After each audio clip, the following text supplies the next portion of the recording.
Okay. I'm just gonna give Denise 1 second.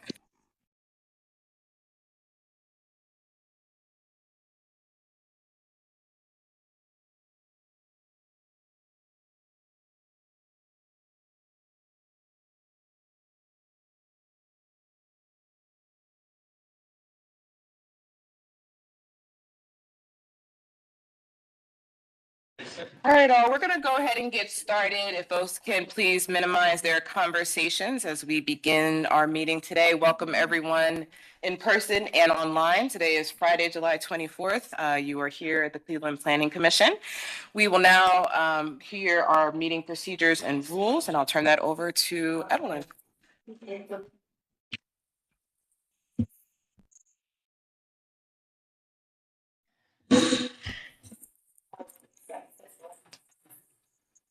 Good morning, everyone. In compliance with notification requirements of Ohio's open meeting law and section 101.021 of the codified ordinances of Cleveland, Ohio, 1976, notice of this meeting has been publicly posted. All boards and commissions under the purview of the City Planning Department conduct their meetings in a manner modeled after Robert's Rules of Order. Actions during the meeting will be taken by voice vote. Recusals from any vote due to a conflict of interest should be stated for the record prior to the taking of any vote. In order to ensure that everyone participating in the meeting has the opportunity to be heard, we ask that online participants use the raise hand feature before asking a question or making a comment. The raise hand feature can be found in the participants panel on the desktop and mobile version and activated by clicking the hand icon. Please wait for the chair or facilitator to recognize you and be sure to select unmute and announce yourself before you speak. When finished speaking, please lower your hand by clicking on the raise hand icon again and mute your microphone. We will also be utilizing the chat feature to communicate with participants. The chat feature can be activated by clicking the chat button located on the bottom of the WebEx screen. All meeting activity is being recorded via the WebEx platform. These proceedings are also being live streamed via YouTube. All requests to speak on a particular matter submitted through proper channels have been considered. We have also received emails from those who have provided written comment on a particular matter. Proper channels for comments are listed below. Communication with members of this body must follow proper channels for consideration. Any comments received by the Wednesday noon deadline are collected by City Planning staff and disseminated to the Commission members prior to any scheduled meeting. Proper channels for public comment. Sending an email to the City Planning at clevelandohio.gov address with a comment or a letter. Calling and or leaving a message at 216-664-2210. Sending a letter or dropping off comments at City Hall. Meeting rules and procedures. The chair will call each agenda item, and then each applicant will be invited to proceed through their presentation. Each presentation should be completed prior to questions and comments from the Commission in order to facilitate a smooth presentation. Once the presentation has concluded, the chair will ask planning staff to summarize Design Review Advisory Committee recommendations, if applicable, and any public comments received. Public comments received through the proper channels by the deadline are distributed to Commission members prior to the meeting. Staff will also identify any members of the public present and scheduled to speak. Public comment is allowed at the discretion of the chair, and any individual providing public comment is permitted 2 minutes to speak to the agenda item in which they have an interest. The chair will then request a recommendation from staff, if applicable. The Commission will then begin deliberations and project review. Any Commission member, except the chair, may make a motion at any point after an agenda item has been called. Protocol for public comments. This meeting of Cleveland City Planning Commission is a lawful meeting that follows the following policies regarding public commentary per section 605.04 of the codified ordinances. No person, with purpose to prevent or disrupt a lawful meeting, shall do any act which obstructs or interferes with the due conduct of such meeting. Members of the public may provide public comment if required by law, in accordance with our rules, and sometimes at the discretion of the chair. Disruptions include, but are not limited to, speaking out of turn and or making loud utterances that interfere with the due conduct of this lawful meeting and may constitute a misdemeanor and a violation of section 605.04. If this meeting is substantially disrupted, the chair will call for a recess and the room will be cleared. Persons who violate the city ordinances and commit misdemeanors may be subject to prosecution. When this body is able to return from recess, then in compliance with the Ohio Open Meeting Act, if applicable, and section 101.021 of the codified ordinances, the meeting will be open to the public. Thank you so much, Evelyn. May you please call the roll? On page. Anthony. Present. Fluker is not present. McCray Scott. Present. Sargent. Present. Slife. Whitfield. Present. We have a quorum. Thank you so much. Our first order of business is to approve the minutes from the July 10th meeting. We've had those in advance to review. May I please have a motion?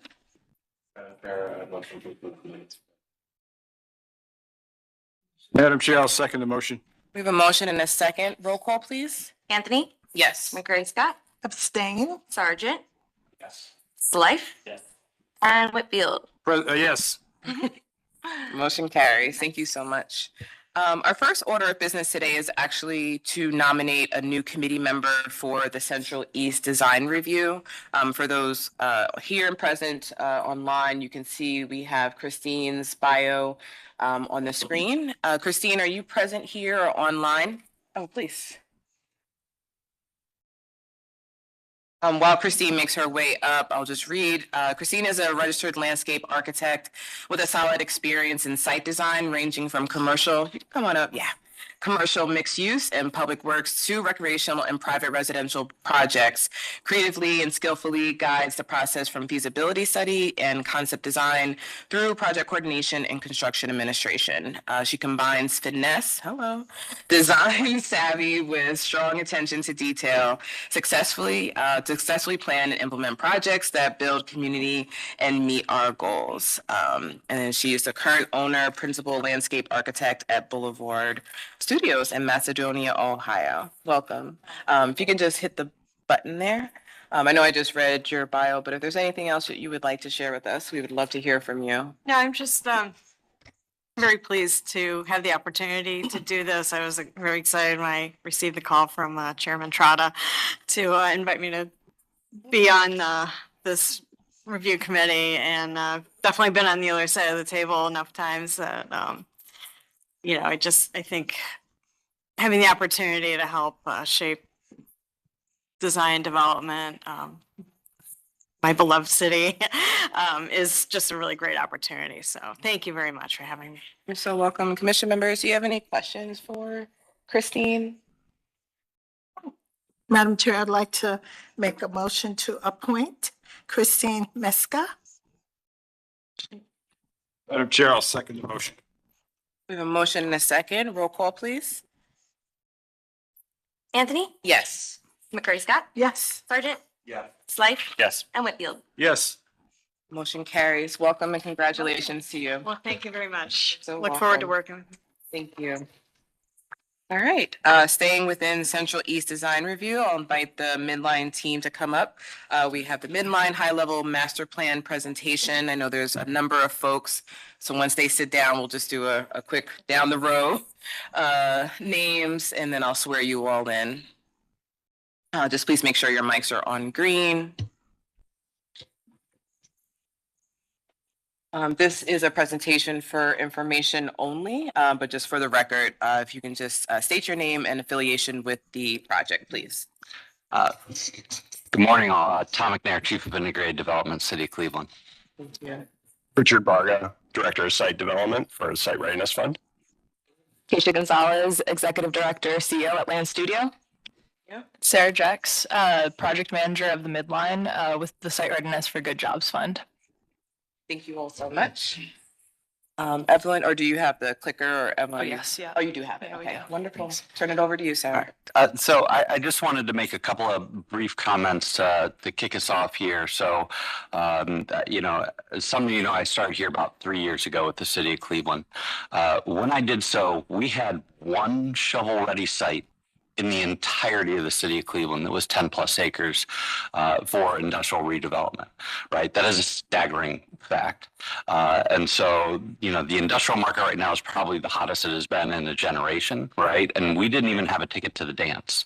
And so I have said many times, I think that one of the most important things that the City of Cleveland did, and I think was one of the best uses of ARPA dollars that take place anywhere in the country, was the creation of the Site Readiness for Good Jobs Fund. Right, creating an organization that is dedicated towards acquiring vacant, dilapidated abandoned properties, brownfields, remediating them, bringing them back to life, providing opportunity for residents of the city of Cleveland.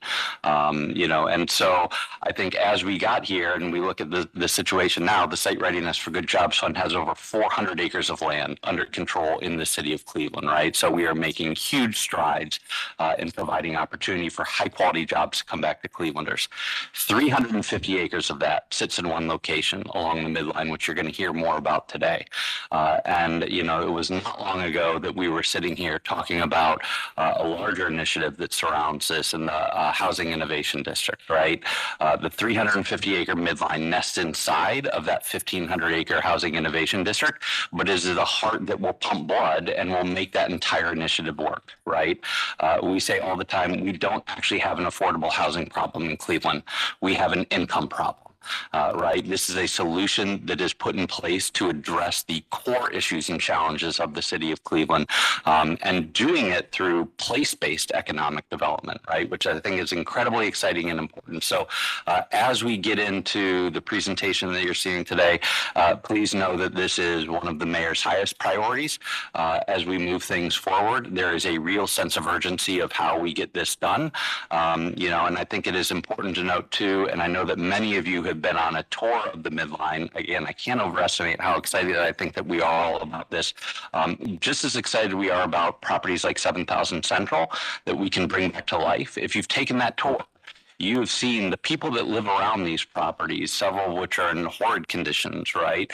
That almost are like a cancer that we need to cut out to make way for new growth and development that comes around here. So again, really excited about the work that Rick and Sarah and the team at Land Studio are doing along this to bring it back to life, and appreciate your guys' support and work as we move forward. Thanks so much. Good morning, everyone. Varga from Site Readiness Fund. I don't have too much to say. I'm going to turn everything over to Keisha and Sarah in a second here, but just wanted to say thank you for everyone who came on the tour to get to see the Midline project. And we're excited to be back here with the first steps on presenting our master plan. We also have my colleague Orlando Grant, who is joining us remotely today. And so with further ado, I'll turn it over to Sarah. Great. Good morning, everyone, and thank you so much for the opportunity to present about the Midline Master Plan this morning. My name is Sarah Jex, and again, I'm the Midline Project Manager with the Site Readiness for Good Jobs Fund. And today we're going to be introducing the Midline project, some of our project partners. We work within a huge network of folks, so not all are here today, but just showing, just the breadth of support that we've had with this project.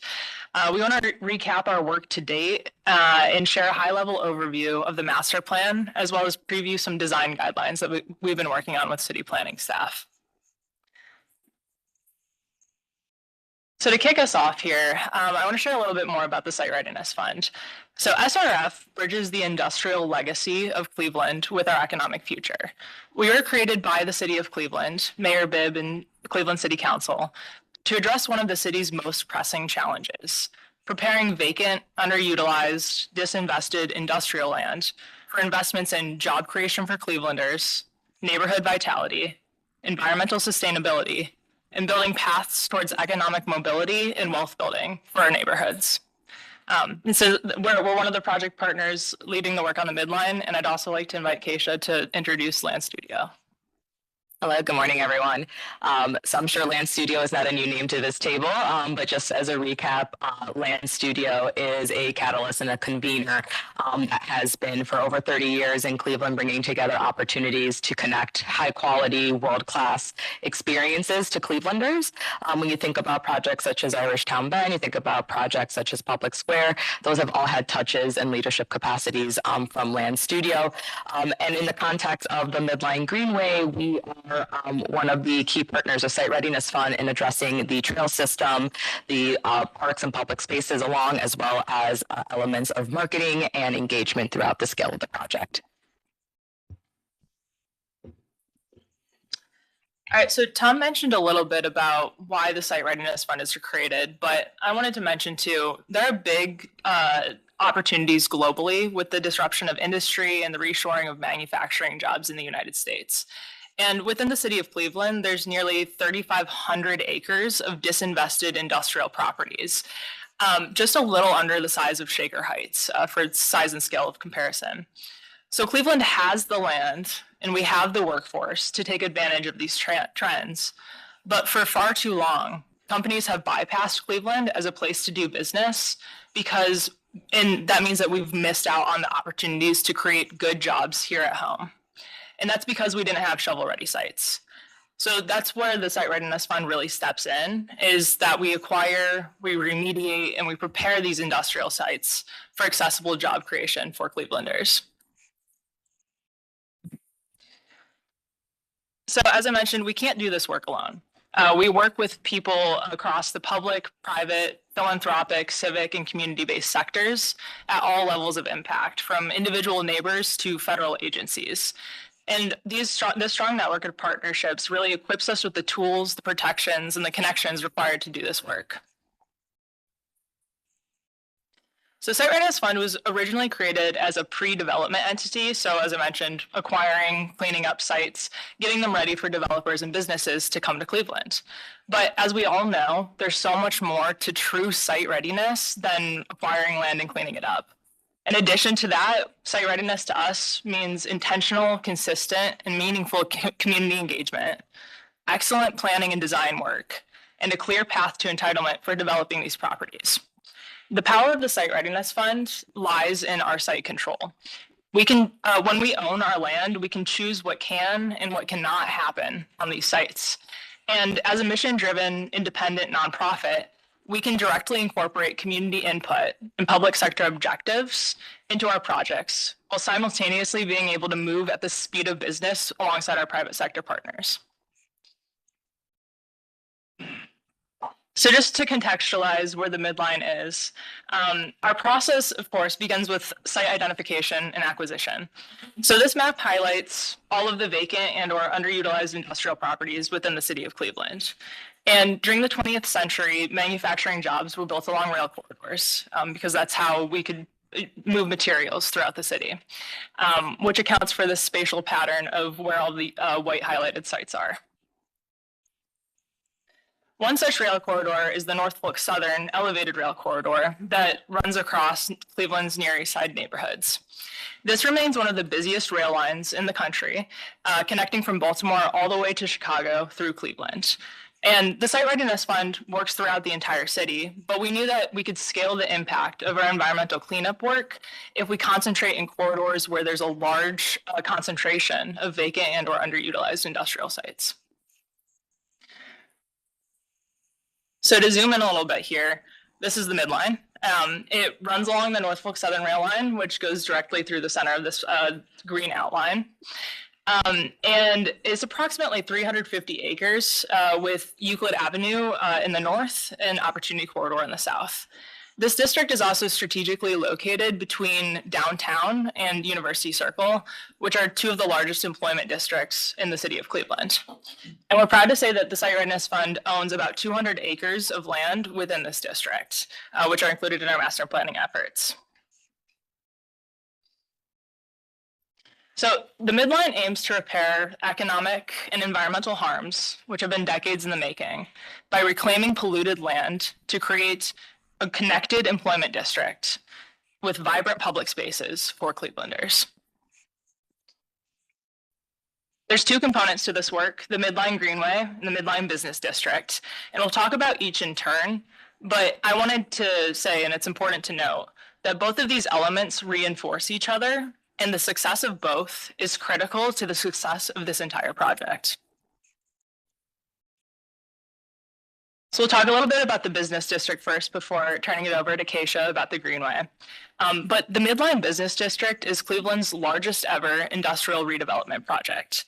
In addition to being located between downtown and University Circle, the district is well connected to transit assets between the bus rapid transit corridor on Euclid Avenue and RTA's East 79th Red Line station near the Opportunity Corridor. We project that there's up to 21 development sites within the business district, which estimated can bring 1.5 million square feet of new manufacturing uses to market, while generating approximately $100 million in annual tax revenue at full build out of this district.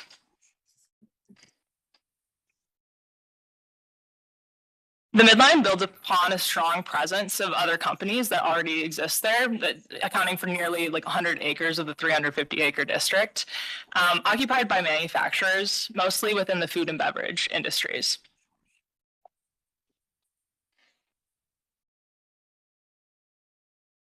Thank you, Sarah. So when we take a look at the Greenway, right, the Greenway's vision is to transform former barriers into connections, right? So we have this massive opportunity of interconnected land for redevelopment in the industrial capacity. We also have a really unique opportunity to coincide the opportunity to invest in public realm spaces that create an intimacy to the development that's happening around it.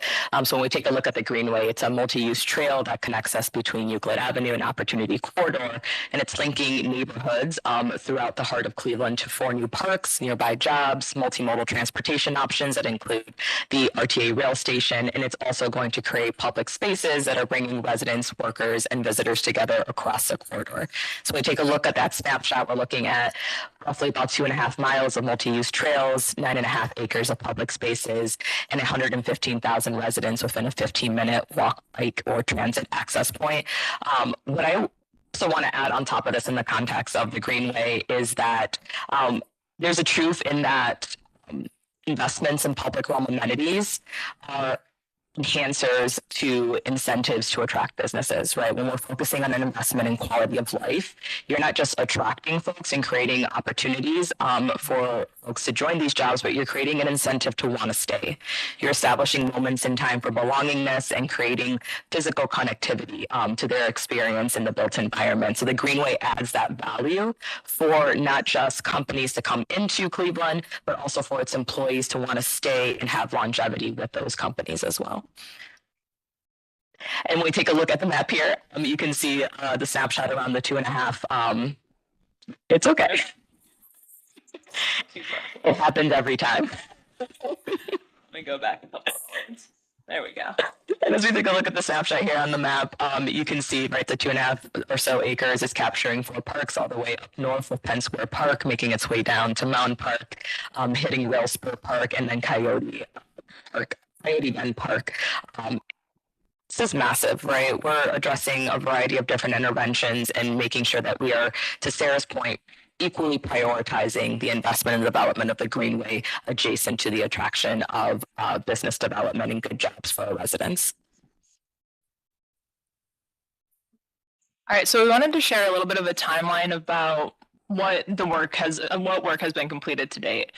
So the Midline didn't happen overnight. It's the result of more than 5 years of work and a ton of organizations coming together around the same vision for this area. This process started back around 2018 when the Opportunity Corridor planning process identified this stretch of land as a major opportunity for future job growth. A few years later, in 2022, Midtown Cleveland and Land Studio began exploring what a trail connection through these same properties might look like, with the goal of transforming a barrier in the form of the Norfolk Southern Rail Line into a point of connection for neighbors in Central and Fairfax.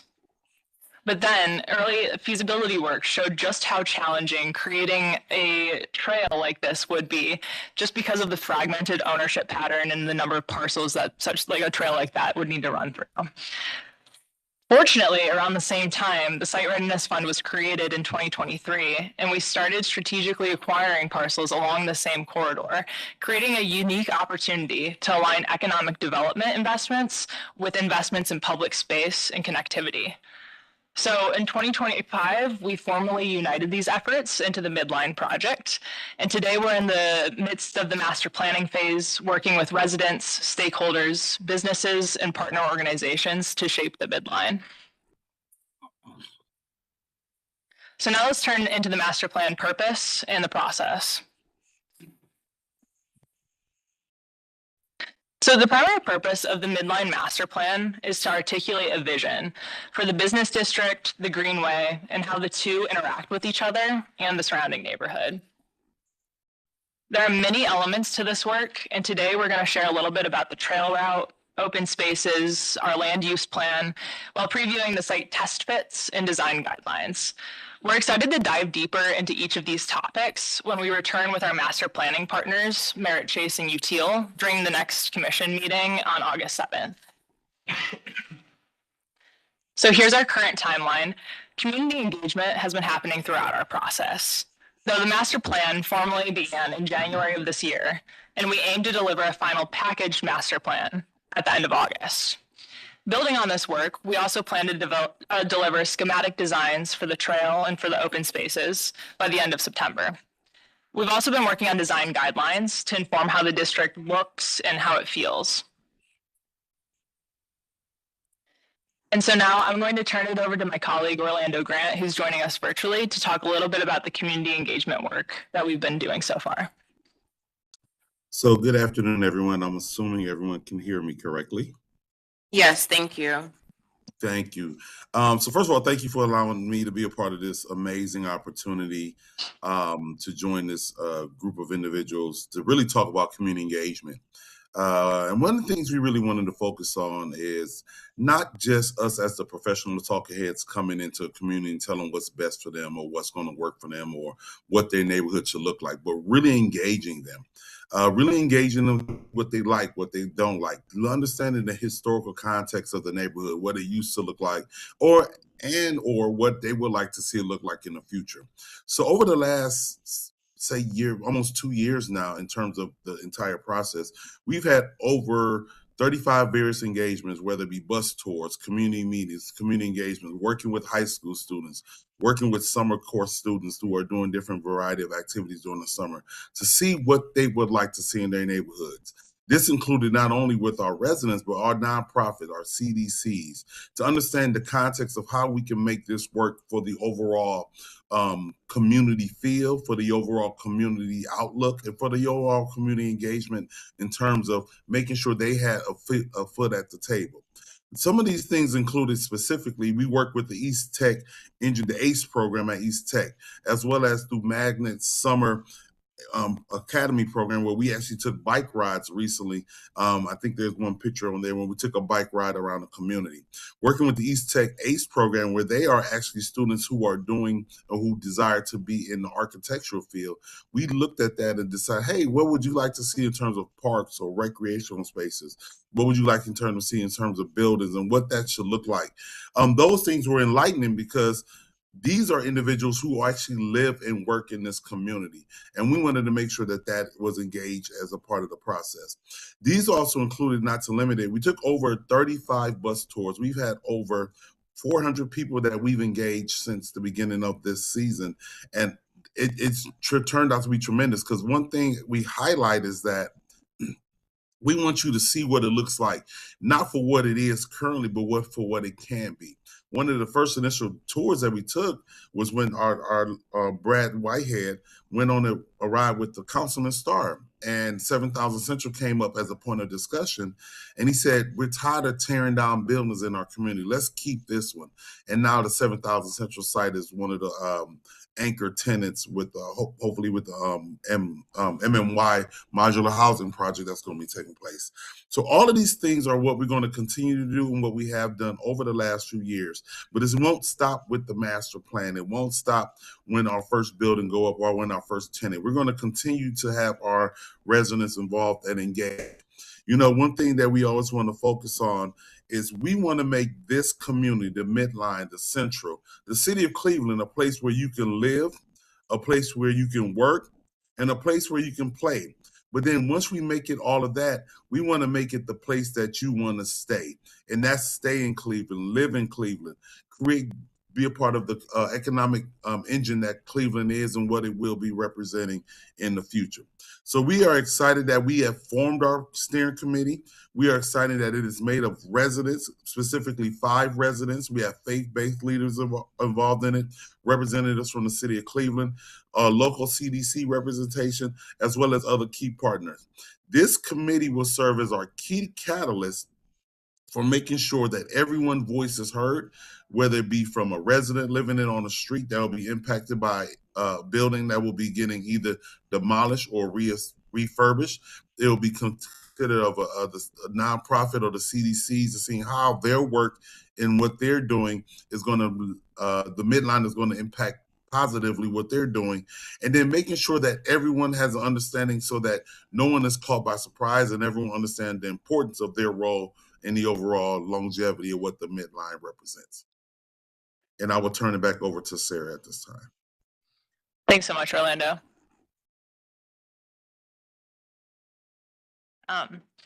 Great. So now we're going to turn to a high-level overview of the master plan.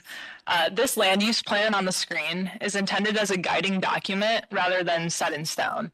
It's informed by several factors, including environmental and structural conditions on each of our properties, the Site Readiness Fund's property ownership within the district, a market analysis identifying the highest and best uses for each of these parcels, job creation and economic development goals, industrial placemaking strategies that buffer industrial uses with green spaces and potentially mixed use or residential infill, integration of the business district with the trail route that we're proposing, and a number of other factors that we can dive into later.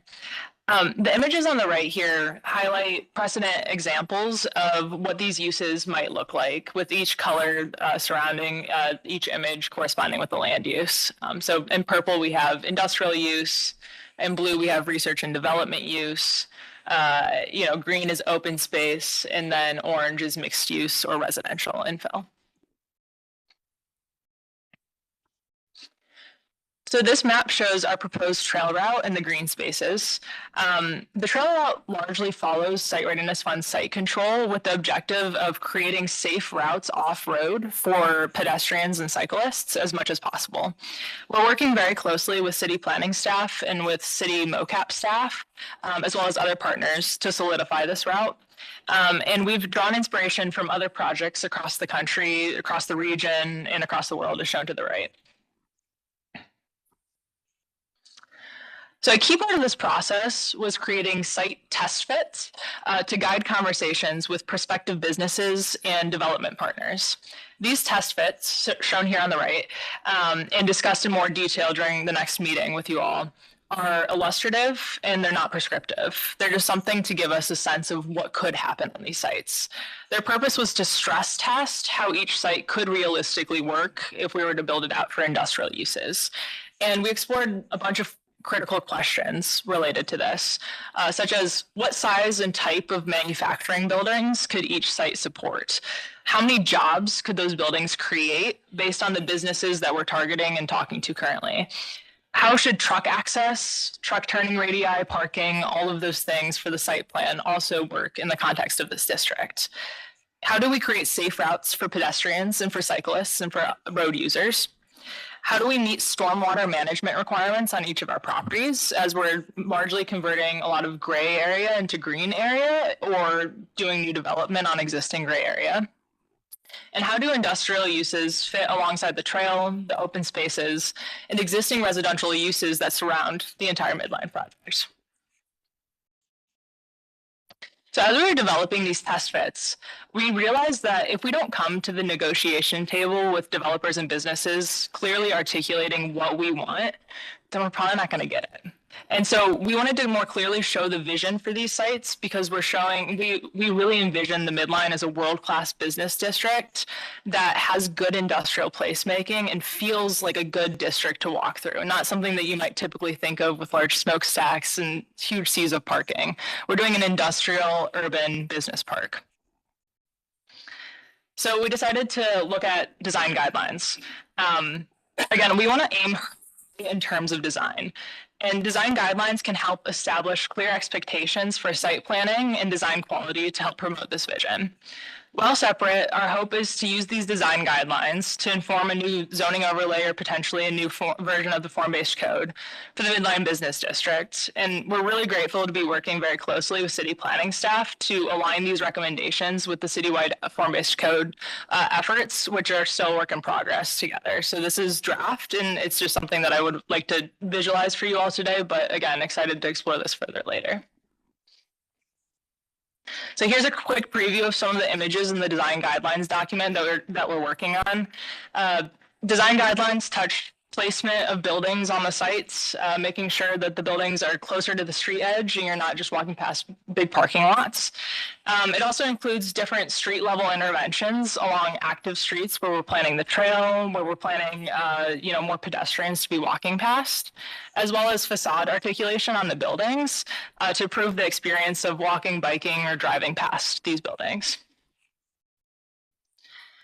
So throughout this process, we found that the Midline spans 12 different zoning districts, many of which unfortunately don't support the type of use that we're hoping to see here. While much of the land is vacant today, legacy zoning reflects past land uses, creating barriers to investment. So rather than pursuing site-by-site rezonings, every time a development opportunity arises, we really have the chance here to take a proactive approach. And so we see clear design guidelines and hopefully ultimately a unified zoning framework as economic development tools, a way to recruit businesses to do business in the city of Cleveland and create jobs for Clevelanders. So when companies know what can be built, what's expected, and how to get the approvals necessary, it can reduce uncertainty, shorten timelines, and make Cleveland more competitive for investment. And that's really our competitive advantage, is predictability. And a clear path to entitlement can be just as important as cleaning up the site itself. And so that's something that we're hoping to pursue together.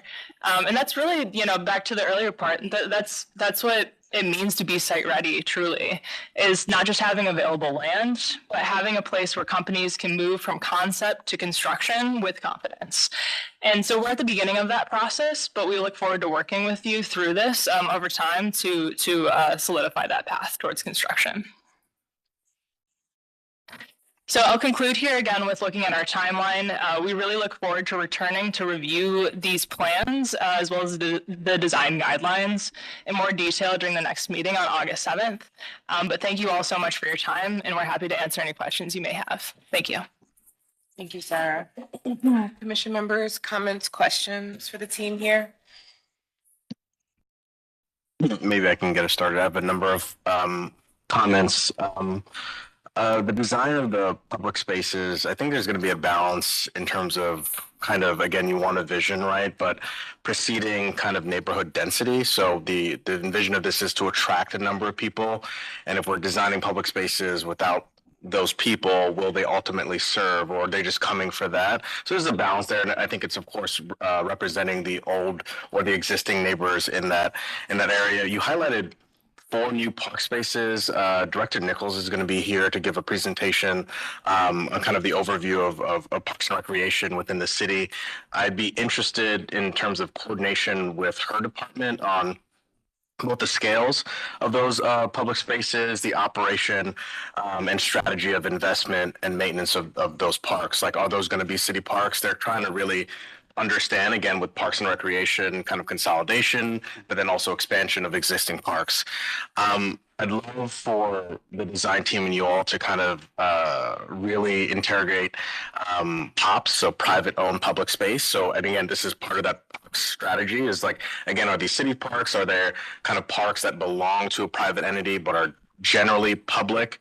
And then what are the kind of stipulations within design guidelines that kind of make that feel comfortable for everyone to kind of participate in? You mentioned something about aim high. I'd also say aim high and land high.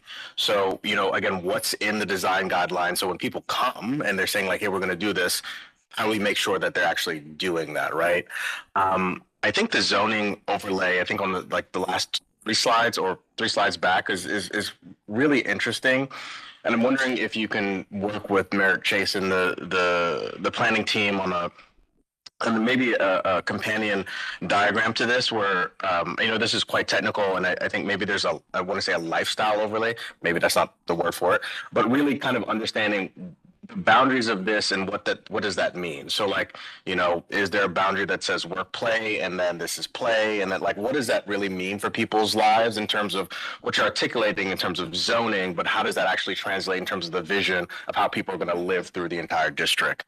I think industrial character is interesting, and I just want to say verbatim, it doesn't just mean only rust-colored things.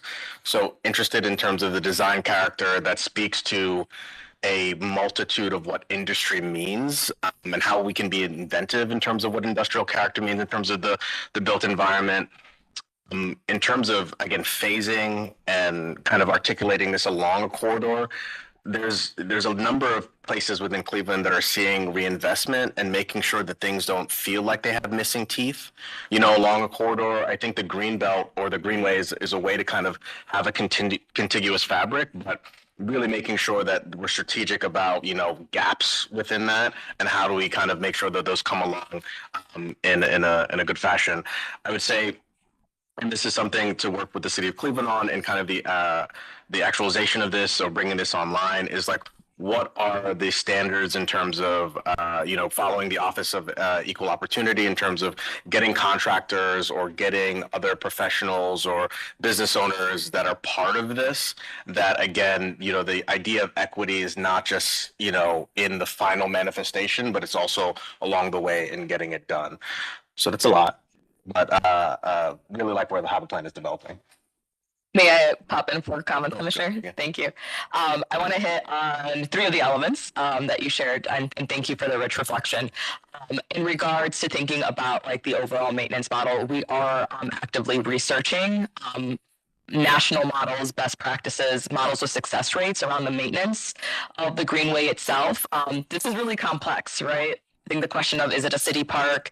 Does it have a friends of group? What is the long term? Is it endowed for its maintenance, right? So I just want to offer that insight that there is a lot of research underway through the land team and thinking about what the model for the maintenance for the greenway is.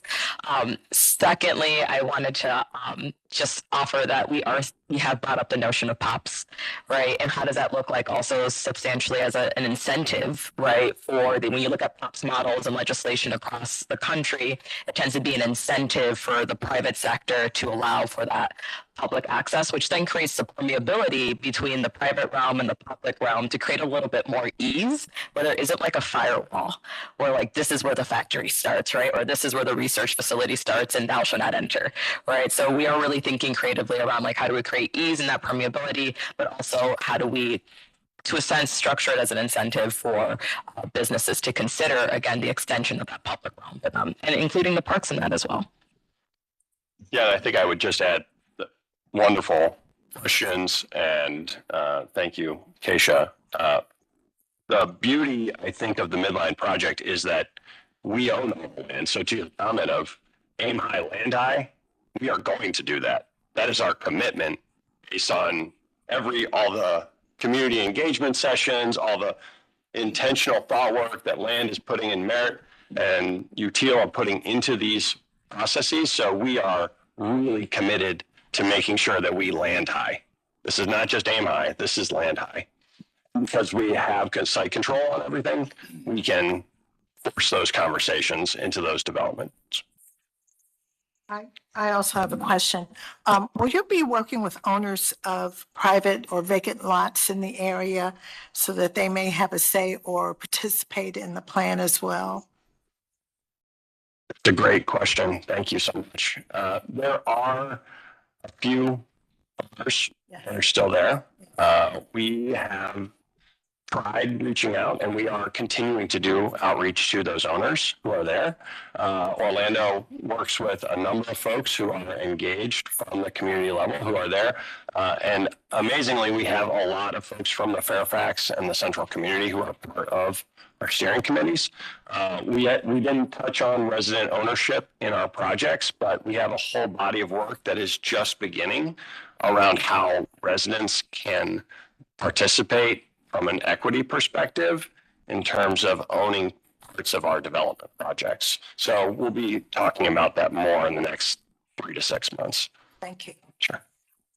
You must have read my mind because that was one of my questions about the ownership piece and just thinking about some of the local groups here that I'm not sure if you've connected with, like Cleveland Owns, that is very well versed in cooperative economics and, you know, more participatory engagement. So that would be one I would definitely recommend if not already connected. I know you all are going to come back and we do need to move on to our next item. And so maybe this is just a pin in. I am a little confused about this section, particularly Sarah, and I get that the form-based code is newer and that this the magnitude of Midline is going to, necessitate, right, that we think differently.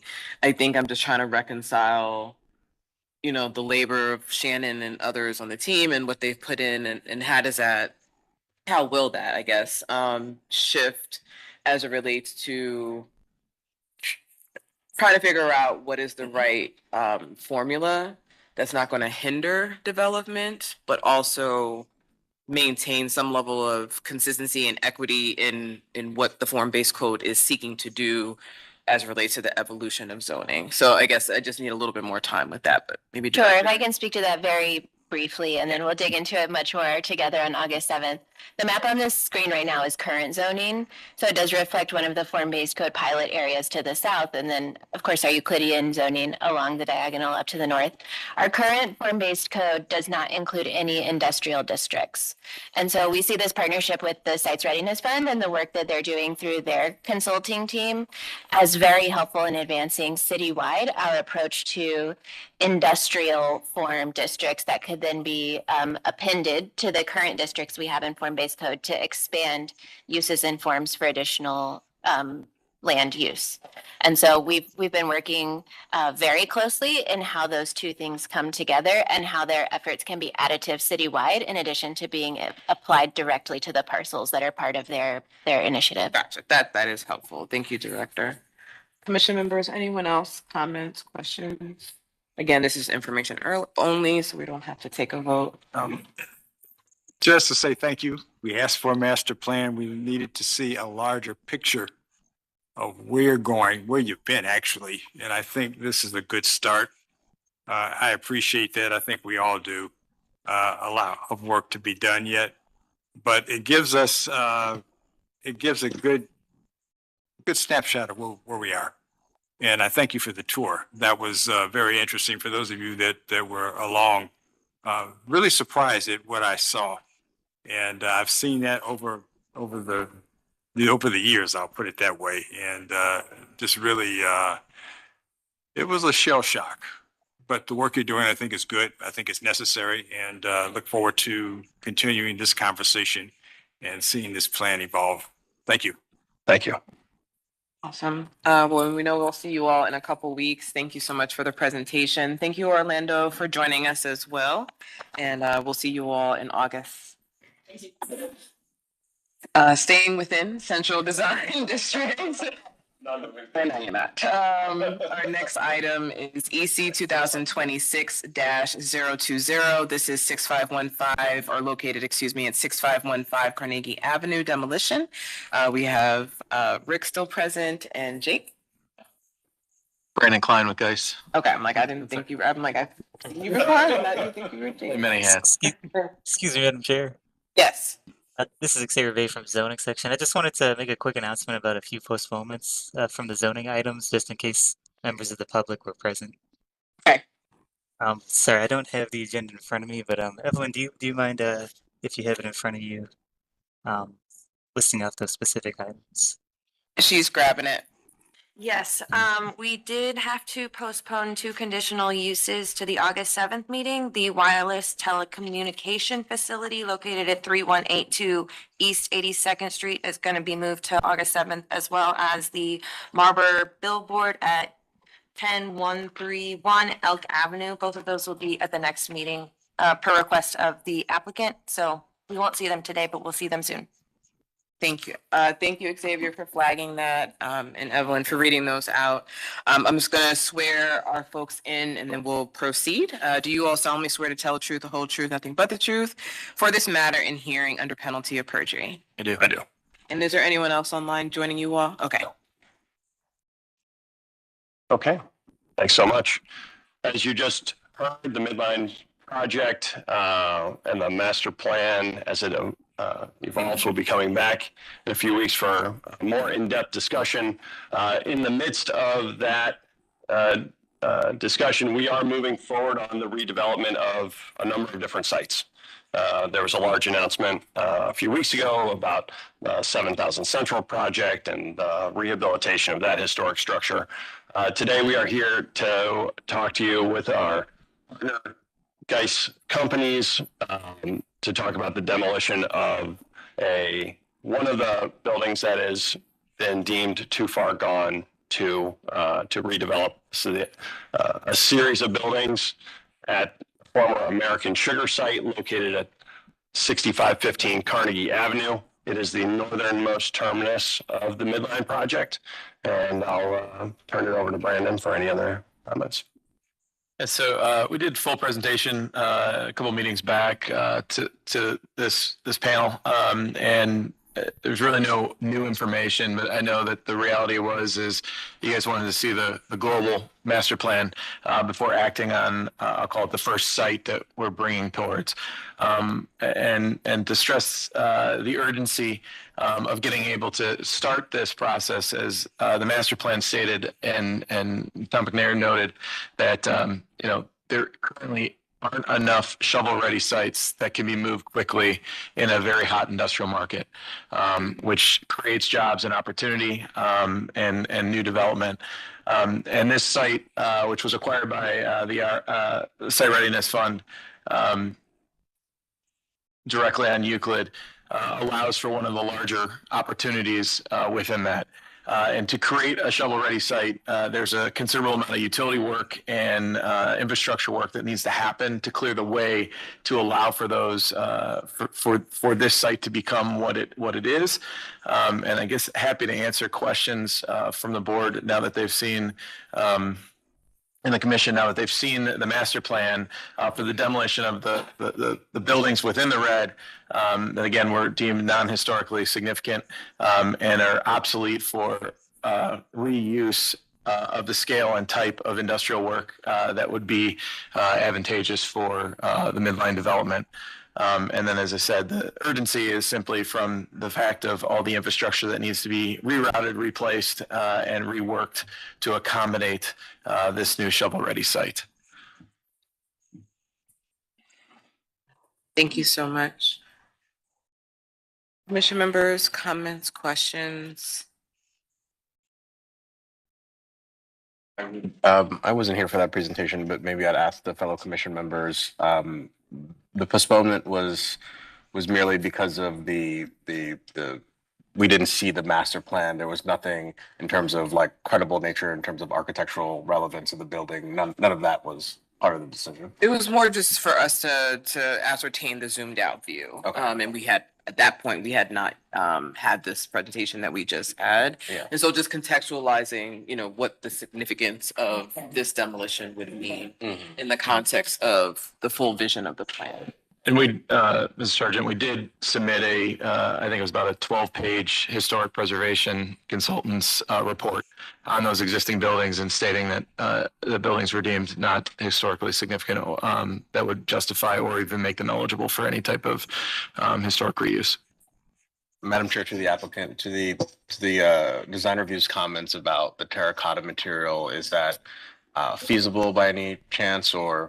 So what we agreed and presented at this commission 2 meetings ago was that we would salvage the material, store it on site, and potentially reuse either in, I'll call it a plaza, or potentially in the Greenway connection, because a portion of this site has one of the largest sections of that Greenway slicing adjacent to it and connecting to it. So whether it's utilized in a plaza or potentially on the new building and structure, that we would agree to do that. Madam Chair, to the applicant, is this demolition what Councilman Starr was talking about, saving that one building in that area? Is that a part of that? That is a separate building, Okay, a little further south. So this is a separate demolition. okay. Thank you. There are no more other comments. May we have a motion, please? Madam Chair, I motion to approve EC 2026-020, the demolition of 6515 Carnegie Ave. Madam Chair, I'll second the motion. We have a motion and a second. Roll call, please. Anthony, Yes. McCray Scott, Yes. Sergeant, Yes. Slife, Yes. Whitfield. Yes. Motion carries. Thank you so all. much. Appreciate you Thank coming you so back. Appreciate it. Thank you. Nice day. Any more midline? No. Just messing with y'all. Just messing with y'all. All right, shifting over to Downtown Flats Design Review, we can invite our amphitheater team to start making their way up here as I read this out. This is DF 26-008. This is the Cleveland Amphitheater located at 1900 West 3rd. I know we have a handful of folks. Do we have enough chairs? All right.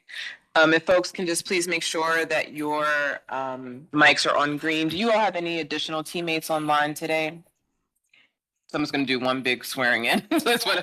Okay, so I'm going to swear you in. Just if you can please go down the row first with the folks that are physically in the room, and then for folks that are online, we'll have you just acknowledge your name or state your name, so we have it for the record. Do you all solemnly swear to tell the truth, the whole truth, and nothing but the truth for this matter now in hearing under penalty of perjury? If you could just state your name, yes or no. Starting with you. Dan Whalen, Bedrock, yes. Mark Morris, DLR Group, yes. Colin Mavis, MKSK, yes. Matt Cheniak, DLR Group, yes. Michael Mears, MKSK, yes. Thank you. And for the folks online? Richard Mills, MKSK, yes. Bless. Okay. Wonderful. You all have the clicker or someone? Yeah, we have a quick staff check-in before. Dan, you want to touch on this? Yeah, to kick us off, I'll just walk through the conditions of conceptual approval and how the applicant has responded thus far. I do understand that there's a number of folks from the team today that may respond further to some of these, so we look forward to hearing that.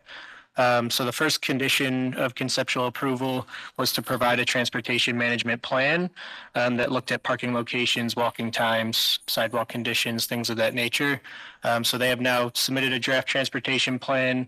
You guys have seen that draft, at least via email, but they'll be presenting that today. The second condition was to show preliminary plans for short and long-term signage and wayfinding. We haven't seen anything yet, so that's certainly something to consider as we look at a motion today. The third condition was to include details of ornamental signage around the site and really looking at that perimeter treatment. So they have provided some updated details around what that treatment looks like. The fourth condition was to provide program use diagrams for a variety of potential event types, showing seating orientation for different use cases. We haven't seen that quite yet, more so just how people get to and from the venue. And then the last condition was to essentially invite the venue operator to provide an economic evaluation to estimate the expected impact to the music venue ecosystem in Cleveland. We haven't heard anything about that yet. And that was really in response to some public commentary that we received about the impact of new venues on the existing venues. So I believe someone may be on that could speak to that today. That's all I have. Thank you so much.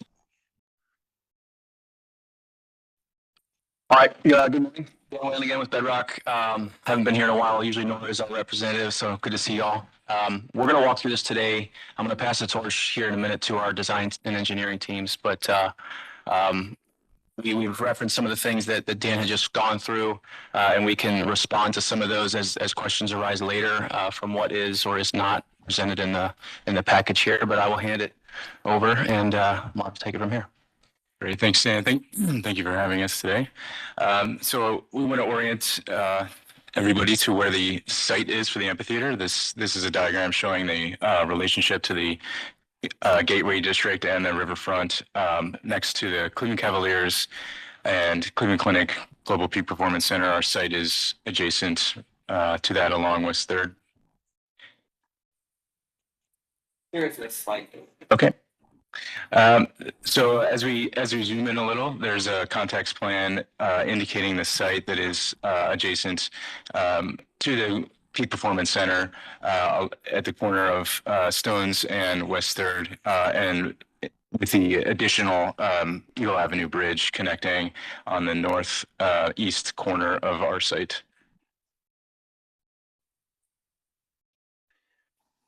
We're going to step through just a few contextual images. These are some renderings of what the Global Peak Performance Center that is currently under construction will look like in its finished state along the river and adjacent to our amphitheater site. This is showing the massing and the overall size of the Global Peak Performance Center relative to our site and the river. We want to really highlight that there is a strong connection in our northeast corner of our amphitheater site with the new Eagle Avenue bridge. Contextual images, these are some of the buildings that are currently located. Cleveland Whiskey has 501, and image number 2 is their current distillery, and a couple retail spaces that are under the bridge adjacent to our project site. These are some contextual images of the current conditions of the site and in the adjacency to the Hope Memorial Bridge, of which we are affectionate with.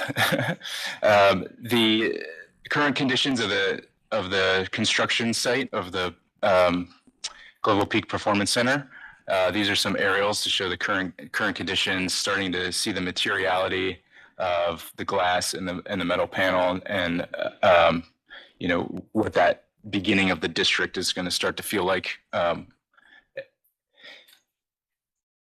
Here's a couple more from a different angle, looking at the relationship to the river.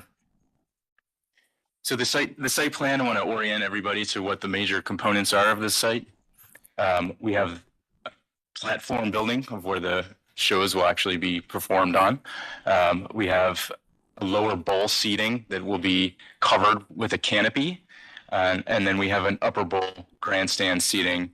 So those are the major components for the amphitheater, and the way that we oriented the performance building was so that the audience, as they're sitting, can see the beautiful Cleveland skyline in the background, but also so that when there is a show happening, that the sound will be opposite of this sort of urban core.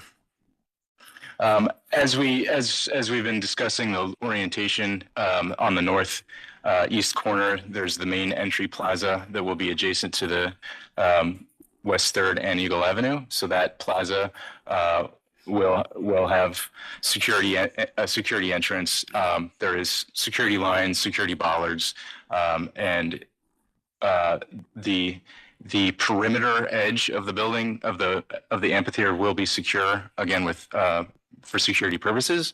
On the south side, there is a secondary VIP entrance for people with VIP ticketing.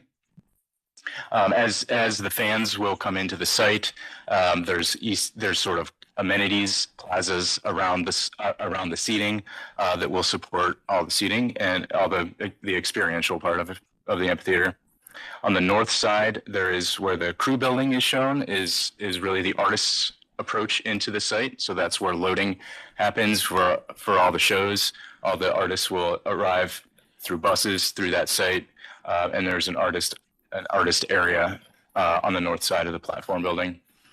On the south side, along Central Avenue, is the staff and operations sort of back of house part of the site.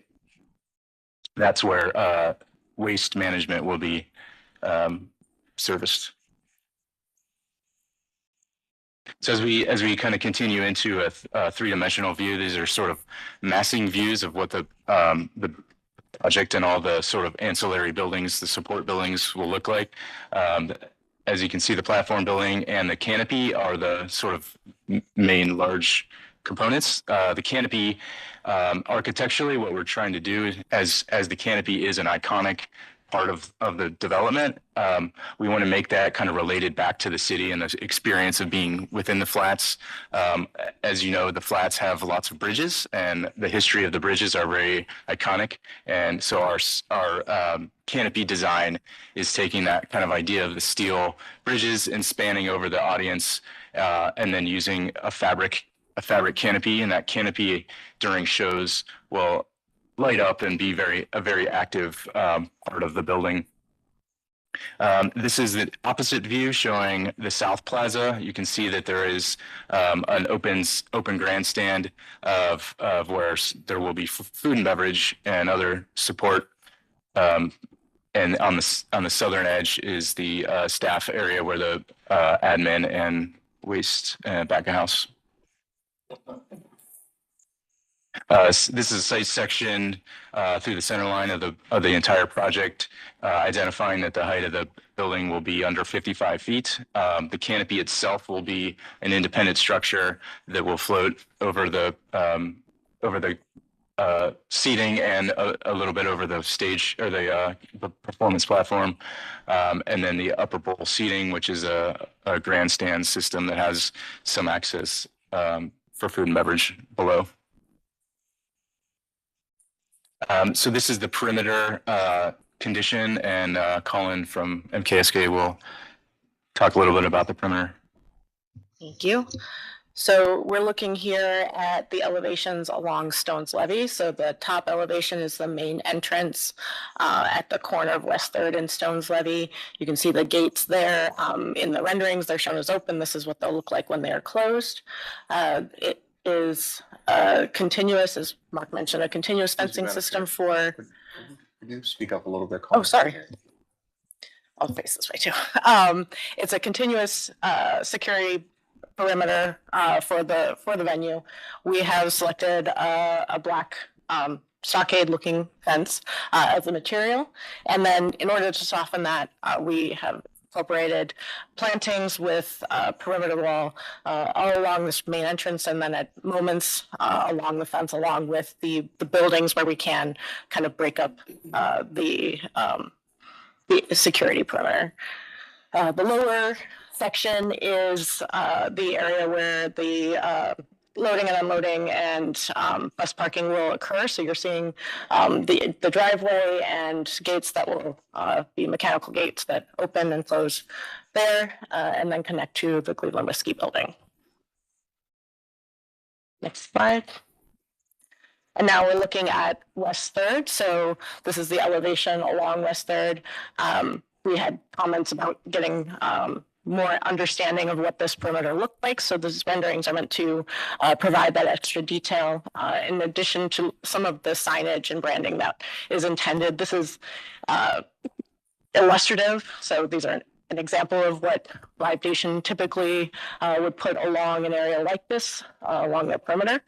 And then again, trying to incorporate some of the planting and making it integral to the fencing. We are, based on some previous comments from DRC, continuing to look at where we can make some adjustments to the fencing and break up the monotony, especially between the VIP entrance and the merch stand, trying to get that a little softer. So that is being looked at currently. And this is the back of the site, similar treatments, but really is the back of house. This is where service access will be, emergency access all in the, just above where it says south elevation at the back of Central Avenue. And then most of the egress gates are at this back as well. Emergency egress. We're going to show a little building information. So as you're aware, there's many buildings on the site, and our architectural approach, we want to make the buildings kind of cohesive in material palette. And we also want to be very sensitive of the material palettes that are happening in the district, and especially the neighboring building. We want to kind of work with that. So some of our conceptual ideas were using a weathered steel to bring that warmness into the project, and you can see that happening on the neighboring buildings and the riverfront project. So it's really kind of tying in that district. The other material, it'd be the same sort of shaped panel in a sort of a dark metal that would give it sort of an industrial look and feel, or a nod back to the industrial past. Standing seam metal roof, corrugated metal, and CMU. That we have an 8-foot datum line that we're matching up with our perimeter fence, showing the durability of CMU in a condition that's going to be used and need to be cleaned and very durable maintenance wise. This is a couple of the smaller service buildings that are also in that same material palette and roof shape.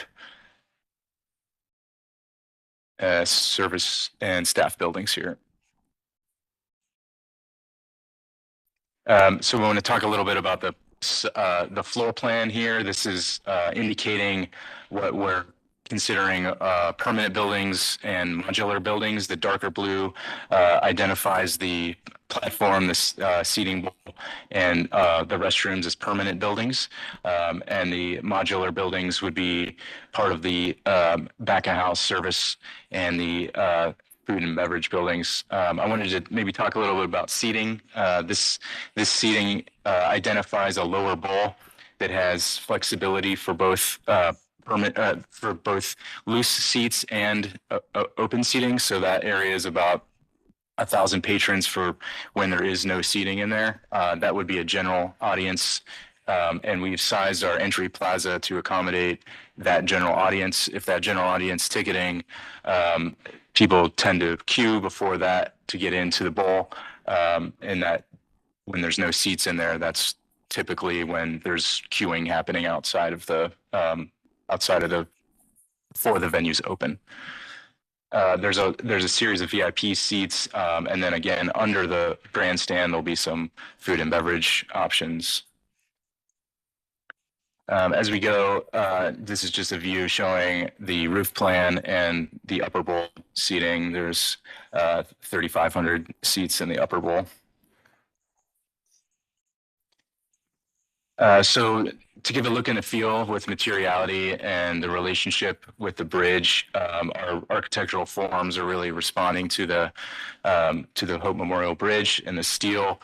You can start to see that in that entry canopy with some of the ornamental steel and the overall canopy steel, and the security bollards in the entry plaza. As Colin was mentioning, the perimeter buildings, we wanted to push to the edge so that there's some differentiation between that security line of both building, both materiality and the security fence along with the landscaping. And then finally, this image is just giving a little bit of a peek of what it feels like when you'll be going into the project. So this will be the sort of security edge of where the gates will be. The gates are shown in this rendering as open. So during a show, they'll be permanently open. But when there's not a show, they will be closed as a security line. The gates themselves will be some visibility. It will be sort of a perforated metal so that you can see into the venue when there's not a show happening. That again is Core 10 steel, so the weathering steel is part of that district materiality.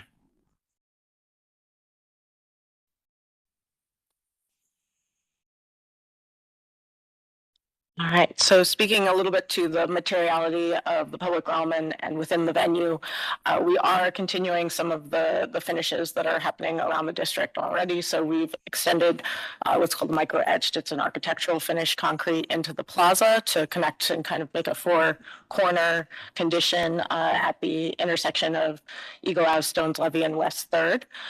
But from there, it's light broom finished concrete within the kind of main areas of the amphitheater, and then specialty within the VIP area. We're also, in order to kind of increase the softness, there's a lot of plaza space for queuing and moving around in between shows. In order to kind of bring that down a little bit, we have incorporated a synthetic turf in kind of key moments around the spaces, along with planting and some seat walls and curbing to help delineate those spaces. We'll go to the next slide. This is just showing some of that materiality. Again, tying in a lot to some of our previous palettes, but bringing in some new materials that are more kind of tied to this venue as well, with the seat walls, the board form finish, and the curbs. This is a diagram showing exactly where the fencing is happening all along the perimeter and where those the gate locations will be. Really just further emphasizing what the previous renderings have shown. And then our furnishing palettes, and bringing in furnishings from the district with the bicycle rack and the litter receptacle, and then keeping in the same vein with finishes for the bollard and the perimeter fence. A planting strategy is shown here. We'll note that as this plan has developed, West Third had a kind of a lawn strip that was has been converted to sidewalk as part of this design intent, intentionally to create the capacity we'll need for this venue. But with that, we really wanted to meet and exceed what the capacity for street trees could have been in that right of way. And so the site plan reflects that. So where we can, we've tucked in shade trees into spaces all throughout the plaza to help create with just the habitable nature of the plaza, make it a little bit more comfortable for the visitors. And then where we can, we have also brought that to the edges and incorporating it into the public realm. So really around the main entrance where we see it there of the merch. And like I've noted, we're also we're looking for opportunities to tuck in a few more planted areas around the VIP space as well. So working on that currently. And our planting palette is complementary, but still introduces additional diversity to this district. So we've been working really hard on that as a kind of driver for the whole district as a whole. And then the plantings provide seasonal color, durability, ease of maintenance, all the things that a venue of this nature really need to provide with the crowds that they're going to be serving. And I think the rest of the slides are, if anyone has any questions, these are the material cut sheets. Thanks, Colin. Yeah. So there's also a TMP. Did you guys want to present that first or have some commentary from the commission first? I think we should talk about them separately. I think there's going to be overlap, but tremendous amount of information. And I already have comments, so it's going to be like 30 comments. Cool. Sorry. So I'll just jump in here with, the project was reviewed by Downtown Flats Design Review and conceptual or schematically approved with conditions. I'll read through those conditions here. The first was to provide further transparency and pedestrian interaction at the fencing treatment along West Third in particular. And really to consider the dark metal material and the issue of potential burns. The second one was to really look deeply and work with the city on the opportunity to either vacate or otherwise utilize Central Avenue, which is on the south end of the site, in order to shift the overall project 20 feet to the south. They were really concerned about queuing in that perspective and giving just more space for this major venue to accept 6,000 people. The third was to look at Stone's Levee to be treated as a more pedestrianized environment. So that's the street right on the north side of the site, closest to the Riverwalk. They want that to be designed in such a way to essentially blend with the Riverwalk, but also to handle the heavy duty truck traffic that must still get to Mid-Continent Coal and Coke and to Cleveland Whiskey. And they would like those two entities in particular to, review the design and send us a letter that says they agree with how it's being handled. I think of note there, they referenced Ludlow Alley in Columbus at Nationwide Arena. So if you're familiar with that, it's where the Blue Jackets play. A really nicely pedestrianized, almost looks European in terms of the treatment of the paving and the amount of landscaping and things like that. It's a very welcoming space, but it is designed to handle truck traffic like this. And MKSK actually did that design. So I think a fitting reference. And then the last one was to continue to develop the transportation management plan. And really, as part of that, queuing, I think, was their biggest concern. And so these ideas of like shifting the project 20 feet south and using Central or expanding the frontal plaza up on Stone's Levee to accommodate more people. I would say the things I would emphasize as staff is the ADA accessibility. I still don't really understand my options if I'm disabled or differently abled on getting here, other than sort of dropped off in a car right at the front door. Canal doesn't really provide continuous sidewalk connection to this location. Really, the fastest route is through private parking lots on the river. What do those spaces look like? Are they up to code? Is that a viable option for me or not?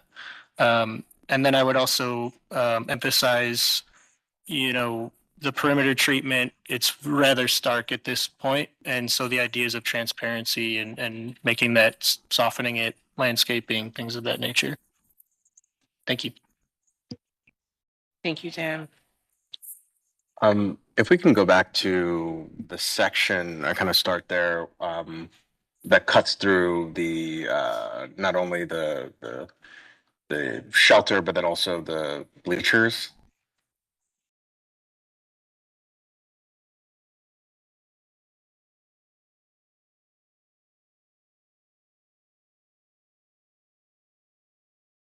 So I just a comment about the kind of space underneath the bleachers from a safety and cleanliness standpoint, seems a bit risky to me. I mean, it seems like a largely occupiable. I mean, I'm not sure you're not going to want people to occupy it, but it feels like it's going to be occupied. Trash is just going to end up in there. I'm also kind of confused with this section and then also the axonometric. The VIP boxes appear to be elevated, but then in the axonometric, it looks like it's flat. So to Dan's point about grade and how you get up there, I'm a bit kind of confused how that happens, and where you enter that from. It'd be very interesting if those bleachers were clad with something. Again, if it's not going to be occupiable space. If it is, it could be interesting to incorporate food and beverage or whatever kind of those things under there, if possible.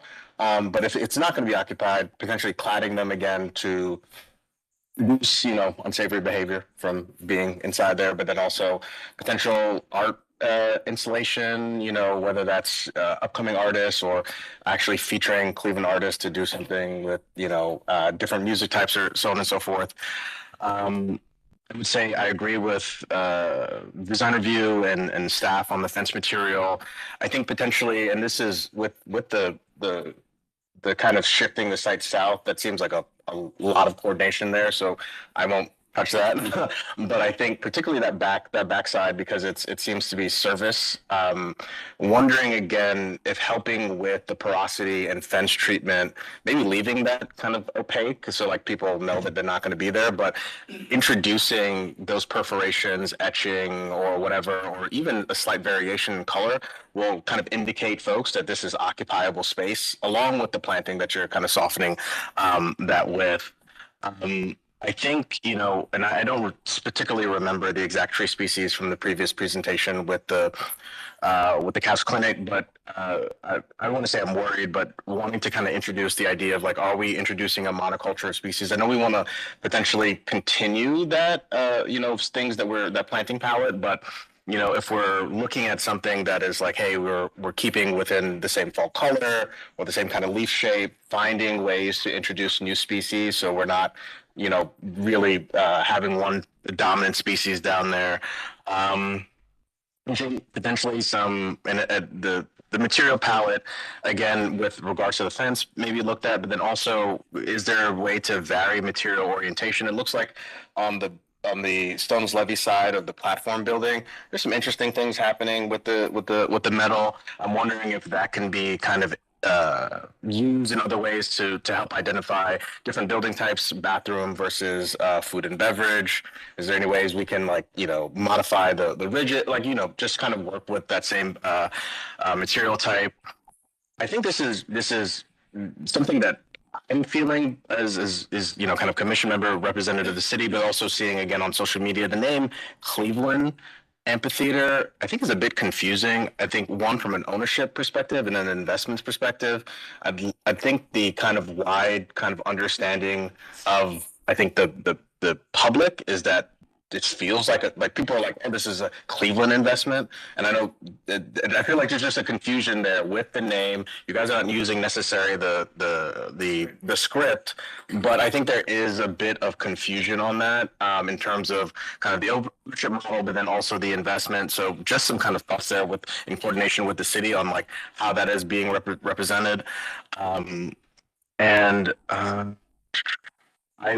That front area and entrance, and I know it's not going to be like a Playhouse Square, but kind of thinking about the marquee, it showed kind of like the show that's happening tonight. It'd be interesting to kind of understand how that talks about the show that's happening tonight, future shows, kind of like a really beautiful lighting display there, not only in the transition, but then also, again, when it's closed, are people seeing that? Are those lights supposed to be on when people are kind of coming off the Riverwalk? They're like walking up like, oh, that so-and-so is playing here next week. Let me go get a ticket kind of thing.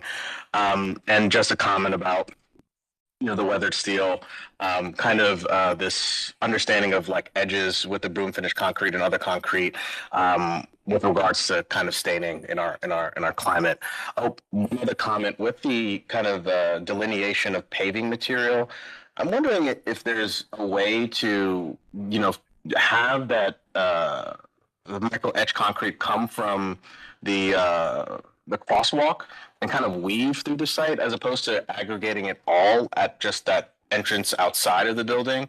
I think I like the idea of it, being in the VIP area. It's like delineating, I don't want to say value, but the value of your ticket. But I think if it slims down and starts at the crosswalk and then maybe goes around that planter into where people are filtering into the seating, that could be an interesting gesture. I think it's just a large swath of paving just right outside the building to like invest, your higher quality material. I'd also be interested in the transitions from the concrete seat wall to the board form. In the plan, there's some sections, but we don't have elevation, so I'm assuming that's going from this to this and how that kind of happens. Thank you. Other comments, questions? Madam Chair, to the presenter. As a resident of the city of Cleveland, I have several concerns. First of all, was there a needs assessment done for this type of venue? I don't understand why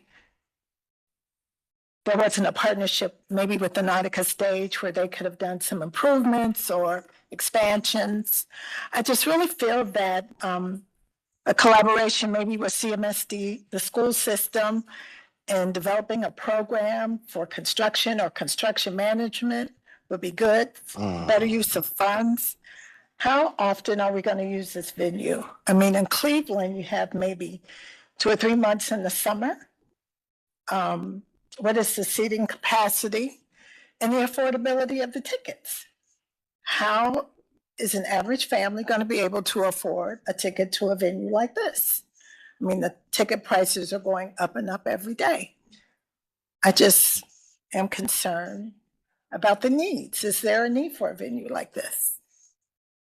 Madam Chair, specifically to Commissioner Scott's comment, Dan did highlight there were 2 conditions from the previous approval that I think one of them is kind of directly to this. I'd probably want to ask the presenter if they have an update in kind of answering Commissioner Scott's concern.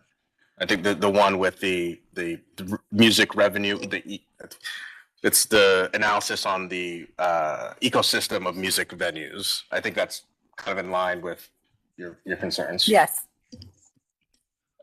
Sure. I mean, I guess I would ask the uniqueness of entertainment industry and how, that is a lightning rod issue compared to any other business, right? And when we build a new office building or when we build a new residential building, those types of questions are really asked, I guess, for the record, but not necessarily I would say of like what the commission is here to review in terms of the business and market need for something of that nature. So, we do an assessment internally of where to put dollars and how to take risks as a company. Live Nation, our partner, does the same. And, we believe that there is a definite need and that specifically for this size of a venue that fits neatly between the larger venues such as Rocket Arena or Huntington Bank Field at the moment, and the lower, more independent venues that are in ranges of 2,000 seats or less, in a lot of cases just a few hundred seats. So we don't really see a direct competition with those sorts of things, and we take all that information that is out there, and we review it and we talk about it, we understand it, and to the best of our ability, we try to respond to it in a way that's respectful. I would say we do believe that there's a great need and a great desire, and to work with one of the best partners in the world who puts on live entertainment is something that Cleveland should be excited about. So you did do a needs assessment. That's what you're saying. Well, we do a market analysis for just about everything that we do to determine, quite frankly, just whether or not it's worth our own internal risk profile. That was with whom? I'm sorry? The market analysis was done with whom? Well, internally. So it wasn't done with the community? I guess I'm not sure how the community would implicate. Well, the community is going to be the ones to purchase the tickets Correct, and to yeah. visit the venue. That's right. So they would be the ones to better assess whether or not this venue is really needed in Cleveland. I don't necessarily agree. Again, I think that's a deeper dialogue about the economy as a whole and various things. But what we're here to do is propose what we think is a world-class venue that is on in an area that has been disinvested in for the better part of 60 years, that has had environmental issues, that has had all sorts of things. And even as you go south, farther down the river, before you get up into the neighborhoods of Tremont to the south, you still have a lot of issues and work to do on creating a sense of place that better connects the neighborhood to this area. And so we think that this is a first stepping stone to do that. We're excited about the investment, and some of those other questions I think are I don't argue audience. that, but Yeah. I just think that it could have been a better use for this property other than an amphitheater. Thank you. Thanks. Madam Chair, before you comment or any of the other commissioners comment, I wanted to give the applicant chances to maybe speak to some of the more design-oriented things that I mentioned, because I know we're going to have to make a motion with conditions. So if there's any thoughts to some of those things, it'll change the motion. Just wasn't sure if there was other comments that we could respond to and comprehensively. Okay, I'll start, and then anything that I leave out. I'm just going to go in order of kind of the way you walk through. So the underside of the bleachers, in terms of the cleanliness or unsavory behavior, those are a fairly typical style of bleacher. There's really 3 or 4 manufacturers in the industry that do this sort of fixed type seating for these sorts of installations.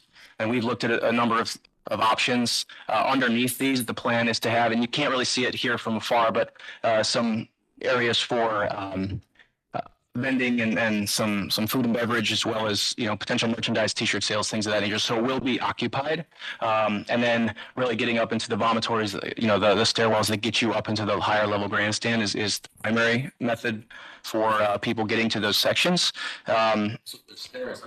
Correct. Yeah. Yeah. That's how you access the upper level grandstand. And Live Nation after events has obviously a full scale cleaning in the same way just every venue does at the end of the day. I'll leave the softening of the perimeter to the team here, and tree species as well. Looking here, the AMP name. So that's just a placeholder. That is not at all the proposed name. The Cleveland articulation of the signage is just in currently like Live Nation's brand package, which is a Americana style typography that they're kind of rolling out as a standard at their new venues. And so it's just representative of that for the schematic level presentation. The name is still to be determined, and then the signage will be brought back most likely in a separate package from what we're presenting for architecturally. Yeah, I think that's the other, that's all I had to say about it relative to the materiality and landscaping. You guys can take it. Yeah, absolutely. So with respect to porosity and visibility in on the fencing, we are working with Live Nation on that. They have security requirements for the fencing. So doing what we can and pushing that as much as we can, but that's still in review. We intend to add more softening to the exterior, as I mentioned. For the tree species, we can absolutely look at adding some more diversity. To the comment, we have tried to add new species to the, I think there's one that's a crossover and two that are new, but we can absolutely expand. We are trying to keep them in a certain form so that they don't encroach. Yeah, a lot of vertical, a lot of V-shape. And then in terms of the pavement articulation, it's something we hadn't considered and we could absolutely study and take a look at. So, yeah. We are currently studying the experience under the bleacher. Ideally, what we have is let's call it a structural bay that allows people to pass under at the most southern point. And then as we step back, there will be the food and beverage, and then there'll be some landscaping, buffering, and other devices to not promote people to go sort of deeper into under the bleachers. The weathering steel, we have been looking at both detailing of the weathering steel and also the option of using faux weathered steel, where it's more of a painted look that resembles weathering steel. In terms of the materiality selection, we do have a sort of a different profile, more of a corrugated look on the restroom buildings, the ones that are sort of more at the human scale, and then the sort of more ribbed look on the ones that are up on the platform building. I think one point to note too is like at the level of schematic design versus kind of final, we're still exploring a number of things on the design side relative to costs and constructability, and all the sorts of availability and tariffs, all the things, right? And so we've defined as much as we feel that we can at this point, and obviously those things will become clearer and clearer as we come back to the final presentation. But the team is very into the details, and we think they've done an outstanding job so far. Thank you, Commissioner Member. Sorry, just point of clarification. We are going to get more into the transportation demand study today. Correct, yeah. Correct. So before we do that, I just want to see, are there any other comments or questions at this point? Before I kind of add on to the transportation management plan, I just want to state for the record that the internet in here sucks. And if we could figure out a way to get this guest internet resolved, because it drops after 30 seconds, it's hard to bring up files. It's very frustrating. As part of the transportation management plan, however, I am interested, one, in kind of what the parking field is for all of this, but then also what the routes down to this are from the downtown core. I know, like, so a Browns game lets out and we have to shut down streets because there's not enough volume on the sidewalks to handle that capacity of people. So I think I want to understand, like, Eagle Avenue's ability to absorb people going up into those parking garages. I think we need to, and this is going to get beyond you guys, understandably, but downtown signage to help people kind of understand paths to, like, these destinations. And then I think also, and I have this theory that one of the challenges facing RTA right now is people no longer even think about it as an option. They just kind of forget that RTA exists. If people are exiting the Tower City station to come here. Now, ideally, there'd be a station closer, but that's not a you project. That'd be a someone else project, I guess. I think the most logical or shortest path to this would be not to come through the Gateway concourse, but to actually exit down into those parking lots and come down through the river. And it's not a long walk, but it's not a walk that's defined right now. And I think as we've looked at the larger build out plans for the riverfront, that's going to be there at full build out, but we need to think about a more interim, like, kind of defined pedestrian route from the rail station to here. And we also need to sign it, and we need to push RTA to put signs up on Public Square and elsewhere that say, like, RTA stop, so that people can actually, like, know there's a train station there, that this is the way to the train station. I think we've not done a good job of that as a community, which has led people to, again, not even remember that it's a feasible option.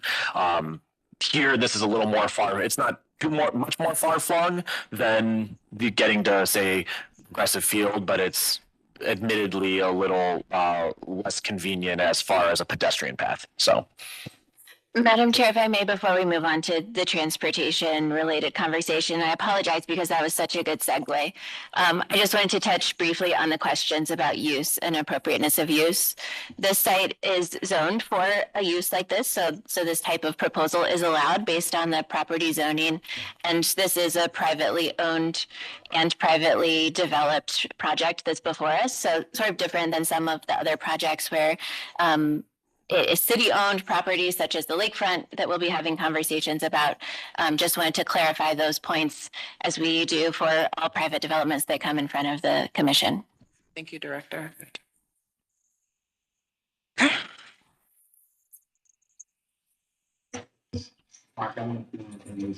Just, is there an interest in doing a motion now or seeing the TMP first? Let's do the motion. Yeah. Because the TMP we wouldn't motion on, it's really just a component of the project. Yeah. It's more info only. I have for what it's worth, I'd actually like to see it first because I think that some of the implications may actually be on bedrock land. And like those, correct me if I'm wrong, but the parking lots up against the river are now owned by Bedrock, yes? That's correct. So I know that this is not within the scope of this specific project, but since there's a common ownership, I think that there may be aspects of the transportation plan that we should be understanding would have some involvement with Bedrock. So Yeah, I would agree with that. Okay, good morning. Thank you. I will try to be quick here so we have time for comment. The transportation plan, we've been working with the city on this one. We received sort of an outline from Linda at the city and an updated version that we've used to sort of base this document on. So we'll start with just some contextual components that was part of that outline, started a larger layer, scale and layer, and then move down to more detail and site-specific circulation. So I'll go quickly through the beginning.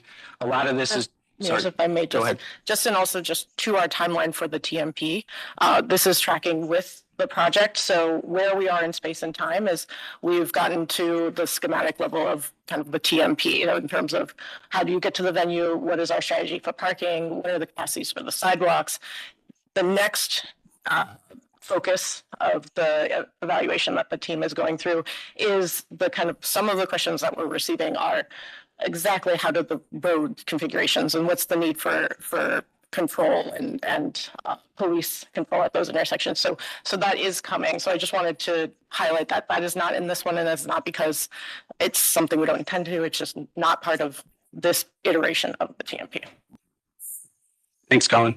Yeah, so just to start off, we looked contextually both, looking at the district as a whole, what are some of the events that happen at the same time as the amphitheater? If we're lucky, the Cavs and Monsters make the playoffs every year, and there's some overlap there. But really, the Guardians and then the future WNBA team are really, as we try to create this fully entertainment district, so the events that happen at the same time with people doing both over the summer. So that contextually was the first piece, and then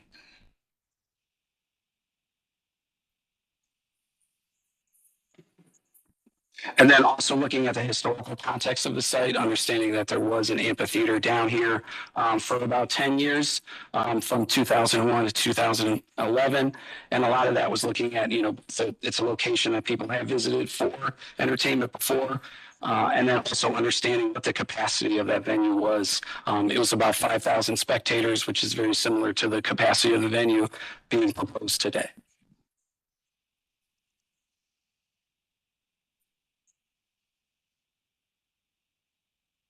Yeah, and again, following up on Dan's earlier comment, looking at how the amphitheater and that sort of capacity fits within, both the district and then the larger capacity of venues around, the area in downtown Cleveland as well. And then, we know this amphitheater is not built yet, so we started looking at context of other Maven amphitheaters of the similar size around the country. And a lot of this was to look at not only full capacity of 6,000 people, but also what is some of the average capacity for similar venues around the country to start to understand when we talk about traffic and pedestrian and what's the demand look like for a concert on a Wednesday, whether it is a fold out show or, 3/4 capacity, those type of things. So this is to give you an idea of what that looks like, the venue with sort of where those seatings are. This talks about hours of operation, months of operation from May to October is the guideline. Average number of events are over 40 per year. And then looking at sort of hours of operation, the gates open typically at 6:30. The concert begins from 8 o'clock, really trying to understand when people arrive and when people leave. The band departure and those type of things vary, would be during the afternoon, most likely, before people are lining up to get to the show. So we looked at a lot of those factors in terms of demand to try to figure out mode split. Some of this came from Live Nation and surveys of other venues to really understand what does it look like in terms of demand for a large full-scale sellout show versus an average concert at similar venues. Thinking about how many fans would drive to the venue to understand parking demand, how many people would take ride share, and then how many people would walk or take transit to really understand what the demand looks like.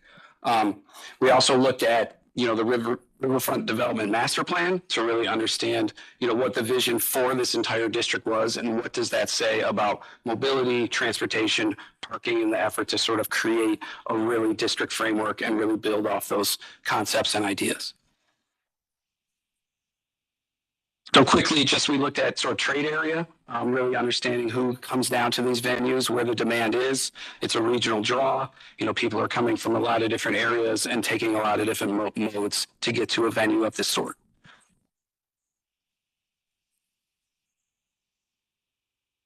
So with that, being a regional draw, we understand that transportation starts with a lot of folks with driving and highway access. So the fact that it's adjacent to the CBD, it gets to leverage a lot of, highway access, whether it's Route 2, 90, 777, Opportunity Corridor, really a lot of potential for on and off to arrive to not only the venue, but to the larger CBD district itself. And then same, for both arrival and departure, allowing cars to get in and out of the district and the CBD quickly to go back to their homes or their destinations before and after the event. Can I make a note just on the practical sense? So the last 4 years I've lived in Tremont, and my path to get both to our GPP site and into downtown for events like Progressive Field, Rocket Arena is down Literary Ave, then to West 3rd, kind of Page Bottom, and then up East 9th Street. And my wife and I actually scoot. We take from where our scooters most of the time, and that's the easiest way to get in. Prior to that, we were in Ohio City, and we would come across the Hope Memorial Bridge to where the kind of scooter parking is at the corner of Ontario and Carnegie there. And so I think from a practical standpoint, and I know I'm kind of getting ahead, is we're almost purposefully limiting the parking options in the vicinity so that this plan is really a means of circulation, right? It's not so much that we're trying to jam 3,700 vehicles into a small area in order to do this. Or in order to execute this experience. We've got 3,000 spaces at Tower City. We've got obviously the East Garage next to Progressive Stadium and Rocket Arena. There's ancillary parking in the May Company building that most people don't know is public. And then obviously the garage at the casino. And so there's release valves, right? And the idea is that when you come down for a show, you're also coming down very likely to spend money elsewhere, have a drink ahead of time, have a bite to eat, maybe exploring some of the other things that downtown has to offer. And hopefully over time, just enjoying the riverfront as we build it out and connect it to other aspects that other development companies alongside and that the city is investing in with, Canal Basin and Irish Town Bend. So it's not so much everybody swells up all at once, all at one time, and then just lands here with a car, right? And so I just wanted to put that out there as we continue to go through this plan and also articulate like the level of thoroughness that this plan is, especially at the schematic stage, is far advanced, and our team has done excellent work on it. And so just wanted to get that on the record here. No, that's perfect, because I think this slide is meant to show that sort of release valve, the idea that, there's a lot of different ways to get there from Ohio City, Tremont, those local connections, the CBD, Flats, East Bank, West Bank. Like everybody's not converging on one road. We have a lot of different ways to disperse traffic, whether you're on scooter, on foot, or vehicle before and after the events. So really just leveraging those assets as much as possible. And then the same type of component in terms of leveraging the parking assets as well. Again, being adjacent to all of these districts that have been built out for large venues, we've started looking at just total parking counts adjacent to the venue in the larger downtown area, and then really understand, going back into that demand, what do those parking counts look like? What is the demand for parking on an average Wednesday night when there isn't or is not a Guardians game? There is viable and valuable parking spaces for people to use to go early on at 5 o'clock to get a drink, or a meal before the venue, all throughout downtown, depending on what type of entertainment you're looking for. And then building off the parking aspect, how people are then getting from those parking spaces to different routes. So we looked at both RTA, what were the closest stops, using transit as an opportunity from Tower City, and then the closest route on 19 on Huron, and the route people would take there. So the transition from driving and parking to walking or transit to the venue. And then as we build out the pedestrian components that Cullen mentioned, we started to look at, what those routes are and what are some of the amenities that some of already provided. We know the Memorial Bridge Loop is coming along. West 3rd, Eagle both have sidewalks and bike lanes. We have the one-way pairs on Huron and Prospect. So there's a lot of multimodal components being built into the downtown fabric that adds to the benefit of making this a multimodal venue that you can get to. So you can scooter, on the Memorial Bridges Loop, or bike from Ohio City, Tremont to Eagle Ave, to the venue, and not necessarily have to provide that demand for parking directly adjacent. And then again, just looking at the distance of some of those walks and what it looks like to potentially go from Tower City or, East 4th, it is example as a hub of parking and entertainment before the venue itself. And then drilling down a little bit in terms of circulation at the site. You've already seen this, just thinking about exits and access. And then, how does that access look for, vehicles loading and unloading? And then how does that work in terms of circulation with actual turning radiuses? These happen off peak, I should say. The idea that, the venues loading and unloading in the afternoon, limited conflict, with cars and guests. And then the idea that we have a vehicle drop off for potential ADA access right there on the street, and then allowing two-way access before the venue, before events during the day. So the idea that even Whiskey, the businesses on Central Avenue, still have access to their buildings, as you would in the Flats West Bank now for events before Jacobs Pavilion as well. And then we looked at, rideshare and queuing, and the idea of what demand we think for rideshare may be, and looking at opportunities. Is there potential to use part of parcel 19 to create a geo-referenced rideshare lot as a way to sort of, as we all been to an airport or some other destination, move people in and out quickly, provide a designated location for people to pick up their Uber or Lyft in a manner that's, very organized, and move people quickly to allow that traffic and, to not be conflicting with pedestrians and sort of in a different environment. And then one of the things we talked about was queuing. This is an example of what that queuing may look like before the gates open, trying to keep people on the sidewalk outside of the street, to keep that traffic and other movement of businesses open. This is about 500 per person. And this specifically is for those people that are like the diehard fans that want to line up at 4 o'clock before the gates open. As Mark mentioned, maybe it's a GA show and they want to get, first place right in line. After the gates open, this line would disperse, and then you'd probably go to your more traditional arrival of a concert where people are flowing in, whether it's 20 minutes for the show, 10 minutes after the show. And this line is really just for that few moments of, waiting for the gates to open to get either merch or a best seat you can. And one other comment, because I know this was a kind of a highlighted area that was brought up a few times, is Live Nation's design and operations team have been involved every step of the way through every milestone and every kind of iteration of this. And through obviously their global data, the amount of space that we've got outside the main entry at the VIP and obviously along the perimeter, they feel is plenty adequate for the scale of the venue and the typical amount of time that it takes to get people in and out for security and ticket scanning. Yeah, and then real quickly, building on that is just looking at capacity and how we can move people in and out before or after. Looking at the size of the sidewalk, the amount of venue and people attending it, and then really understanding what those routes would be before and after, and what does it look like, in terms of capacity to move people, every 15, 10, 20, 30 minutes after the show, when you really have those large, kind of everybody dispersing versus arrival when people are kind of, coming in a more staggered fashion.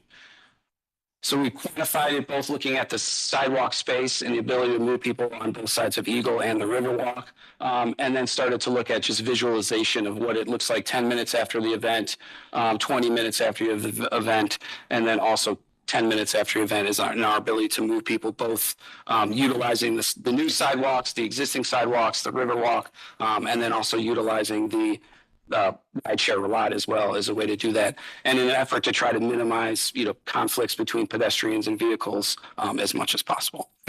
Sorry, I just keep getting stream of conscious thoughts as we're talking through this. But the one unique thing at the moment too with this site is this is going to be the only thing to do down there at this given point in time. It's not within a larger district of broader uses where there's 7 to 10 things happening on a given night, the way there is even in the West Bank or certainly the East Bank of the Flats, and some of the other areas that have lots of things going on and traffic going in all different directions. So we are the singular use. Obviously, with the GPPC, at the time that the most concerts happen, there'll be off hours, right? That's mostly a daytime operation there and a lighter use in terms of the amount of vehicular traffic. So I think just taking that into context as well as you refer to the TMP. Thanks.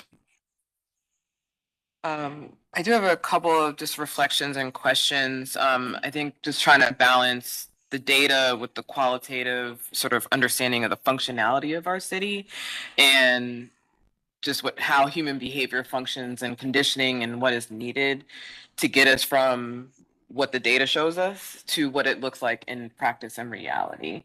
And building off a little bit of what Councilman Slife was starting to say, like I hear you on wanting to limit the parking options, but we are a very vehicle heavy city, right? And that is with a multitude of interventions, a multitude of plans and things that, many folks are doing. But what does that look like in practice today? I think it's just like trying to wrestle with. So when I'm looking at the mode split and seeing the potential percentage of vehicle or carpool, that's still a very high percentage, right? And so what I'm trying to sit with a little bit is what that number is, and then thinking about the lots and the options that you laid out, and like, does that match, right? And I know it's not, you'll never have an exact, right? Like that's not reasonable. But I think beyond this presentation, I would like to see an opportunity where multiple parties are conversing about the macro of what this is, right? So Councilman talked about RTA. We know that there are other projects. While maybe this is going to be the sole project for this area, there are multiple things happening. And I think just kind of zooming out to really understand at peak, right? Not at the point of when this is opening, but 5, 10, 15 years from now, what is the demand going to look like? What is the congestion going to look like? What are the different ways that we can have the city, the partners, RTA, CDC, it's just like multiple folks there really thinking about this, not just for what the immediate need is for this project, but what are those interventions that we need to be thinking about and designing for when the CAV Center is open, when this happens in 5 years, when this happens in 7 years, right? Because again, it has to be sequenced in a way that's going to be responsive, not just for what may appear to be limited demand now because it's the sole project in that area. Madam Chair, thank you. That's one of my greatest concerns. So what I would hope that we would have an analysis that begins to address that in your transportation plan. I think it's very important. What we see today is what we see today. But I think what our chair has just expressed is what happens in the longer term. 1 year, 3 years, 5 years. And we all know how to forecast. You do this every day. I think it's important that we have.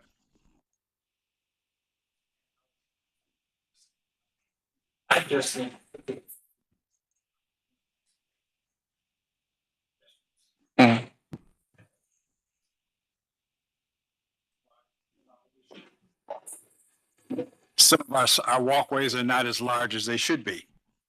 Do we know that? So there are lots of things that need to come out in a transportation study. And I hope that this is more than just, a few pages of something, but a real study, not just for today, not for the next year, but what does it look like forecast out in the 3 to 5 year range? I think that's very important.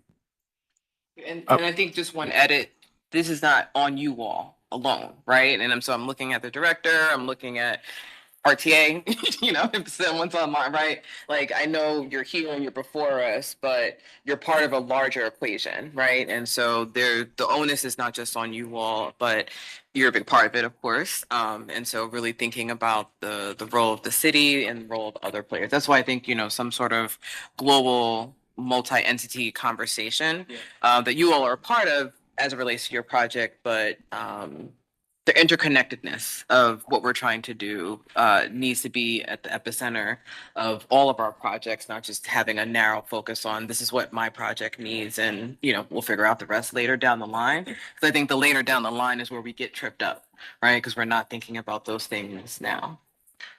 I think just to kind of piggyback off of that, I have maybe a different kind of more optimistic view of this, and then this is to the comment made before, like this is the sole attraction now. I imagine that again, when the full build out happens, people are not going directly to their car, they're going to bars, there's going to things along the river that are part of this build out. So that congestion, again, right now, I think they've kind of articulated why right now it makes sense to think about it like this, because again, that's the sole thing. But when other things are there, people are filtering through other things before they get to their car to go home, right? And I think that's kind of, I appreciate the limiting of cars as again, someone who is pro multimodal and like lives it. Like, I think like there's a thought of the supply and demand kind of stuff, and I'll get into some comments about bicycle infrastructure, but if you want to change behavior, you're going to have to do those preemptive measures first prior to kind of this kind of soft peddling of limited car traffic. Like we gotta be hard on it. So I appreciate that commitment. Commissioner, can I just build on that, just to respond? I also think, and Dan has already brought this up, we're able-bodied individuals. And so we have to be really cognizant when we make these type of statements that we're thinking about the full breadth and depth, both from able-bodiedness to different mobility needs to age. Like my in-laws still kick it. Like they was at Nautica the other day, right? They still go to these venues, but they're 65 years old, right? My mom is 80 years old, and when she's going in South Carolina to different venues, my brother has to be really cognizant of, where and how is he going to drop her off, and how does that relate to him getting back to his car and things of that nature. So, as younger, less seasoned individuals that are able-bodied, I just also want to think about the breadth and depth of the who, right? We keep saying the people, and there has to be specificity. Cleveland is not a monolith as far as age, race, able-bodiedness or not. And so let's not make a generalization for what is needed for our community when we have a diversity of folks that would want to frequent this venue. So I just want to just highlight that particularly. I was just going to make a general comment on ADA and just accessibility. Everything that you see is to code and will be to code on all aspects, including adding new sidewalks that have ramps and appropriate things of that nature. One of the things is in an entertainment district is it swells up, right? And people know that they're coming in, they're excited to see whoever it is or whatever event or game.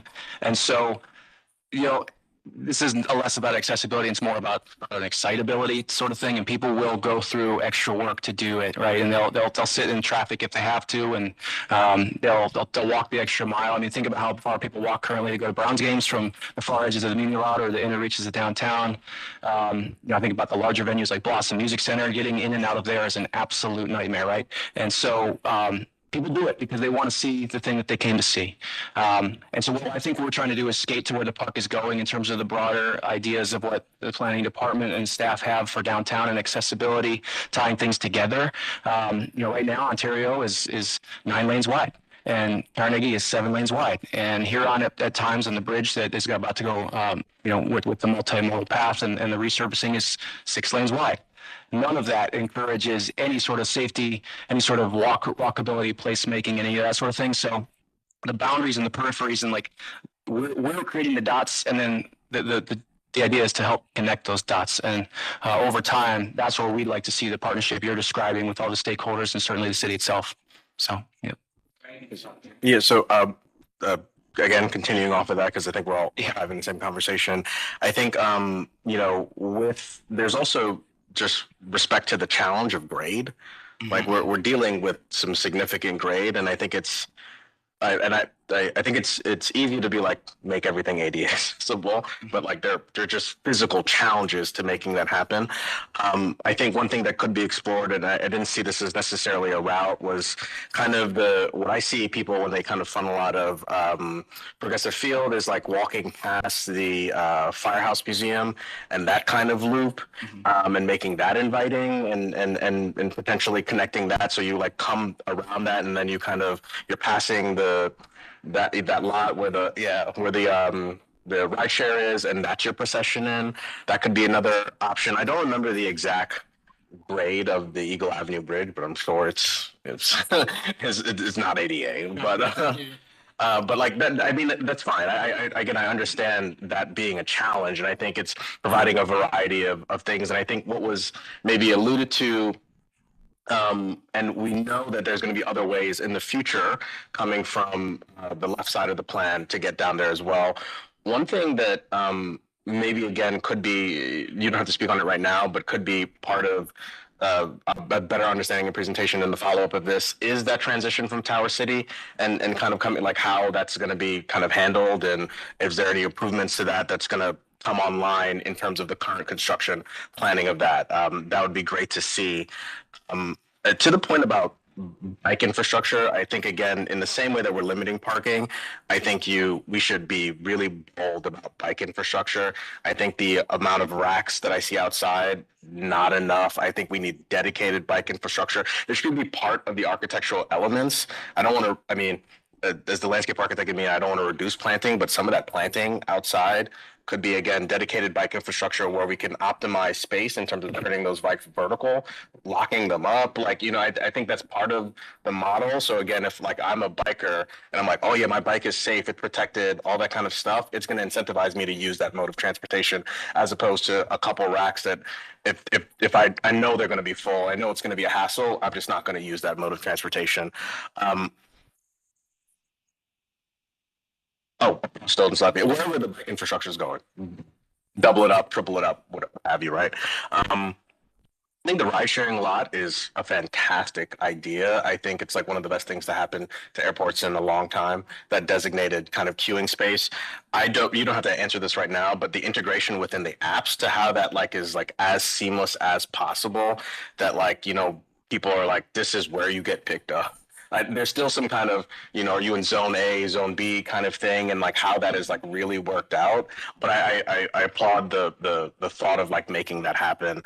I think I touched on the Tower City to Canal Road section. And again, I think as part of the previous motion in terms of conditions, any articulation on signage as kind of part of this, and again, initial thoughts, right? On signage, a part of this transportation plan would be greatly appreciated.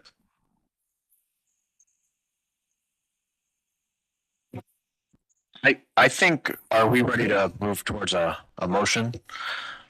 So I'm going to try to get this right because there's been a lot that's been said.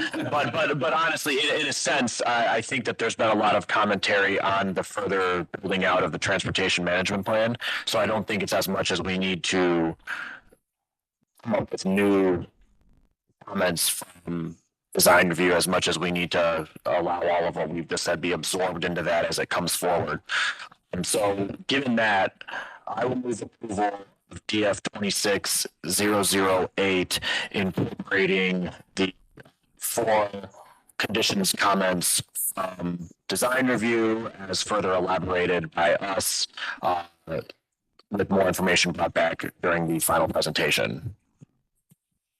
Before I second, just one additional comment on the bike infrastructure, also with regards to specifically the make and model of our rentable scooter bike ecosystem, how those things are being corralled. Again, probably a separate queuing or loading area for that, so that there's this like optimal kind of understanding of like how, you know, you see those trucks, pick them all up, charge them, bring them back. Like, how is that also fitting in there? Would be great to see as well.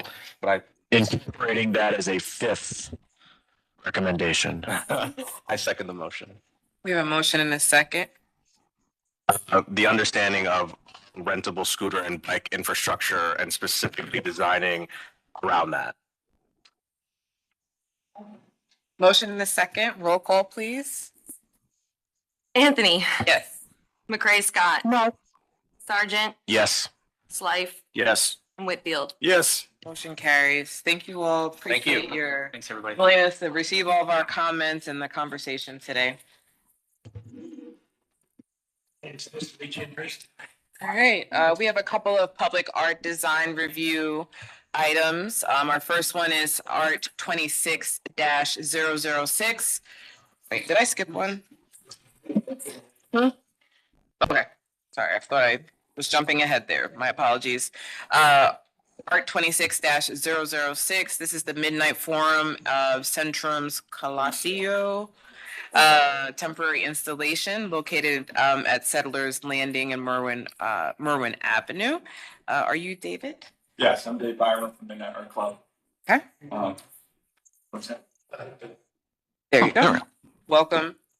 Thank you. Thank you this morning for having us. I do have John, or Jack from, Art Director from Loveburn is with us. He's listening. I don't know if he's going to chime in or not, but I want to let you know he is here. We have some of our team members are here as well too, in the audience. So yeah, today, this is our Midnight Art Club is. Oh, this is my, hello. So gonna design, swear you in real quick. Do you solemnly swear to tell the truth, the whole truth, and nothing but the truth for this matter now and hearing under penalty of perjury? Yes. Yes. And then, Jack, can you just acknowledge, the swearing in as well? If he's. If you're able to unmute. Yeah. We'll catch him if he does, Okay. come off mute. Thank you. So, Midnight Art Club is a 501c3 nonprofit. We are dedicated to building large-scale art here in Cleveland. We've been doing it for at least the last 5 years, and our installations, minimum in size, are 1,000 square feet. The installation we have today is Centrum Kolossio. It was built for Loveburn this past year. It already went out on display in the city of Miami for the event. We're based, Midnight Art Club is based in the West Bank of the Flats. It's where we hold all our meetings. That's where we do most of our nonprofit activities. We've identified this site right here, Settlers Landing, Canal Basin Park, next to the pump station. It's a highly traffic corridor, so you see a lot of foot traffic. Accessibility with boats. You guys conveniently put in nice free bathrooms. There's on-street parking. And there's also RTA rapid stations right there as well too, the waterfront line.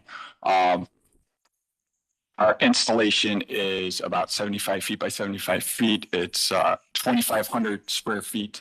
Our installations, essentially as they scaled in size, act as third spaces, right? They require civic participation in programming. So they're so large that the community is able to come in and utilize different parts of the art installation at will, if need be. When we look at it from an art component standpoint, that's how we view our art in terms of programming, right? Is that it's so large that different portions of different artists could be doing different things in different sections of the art installation in general. Centrum Kolossio is derived from Latin. It means center theater.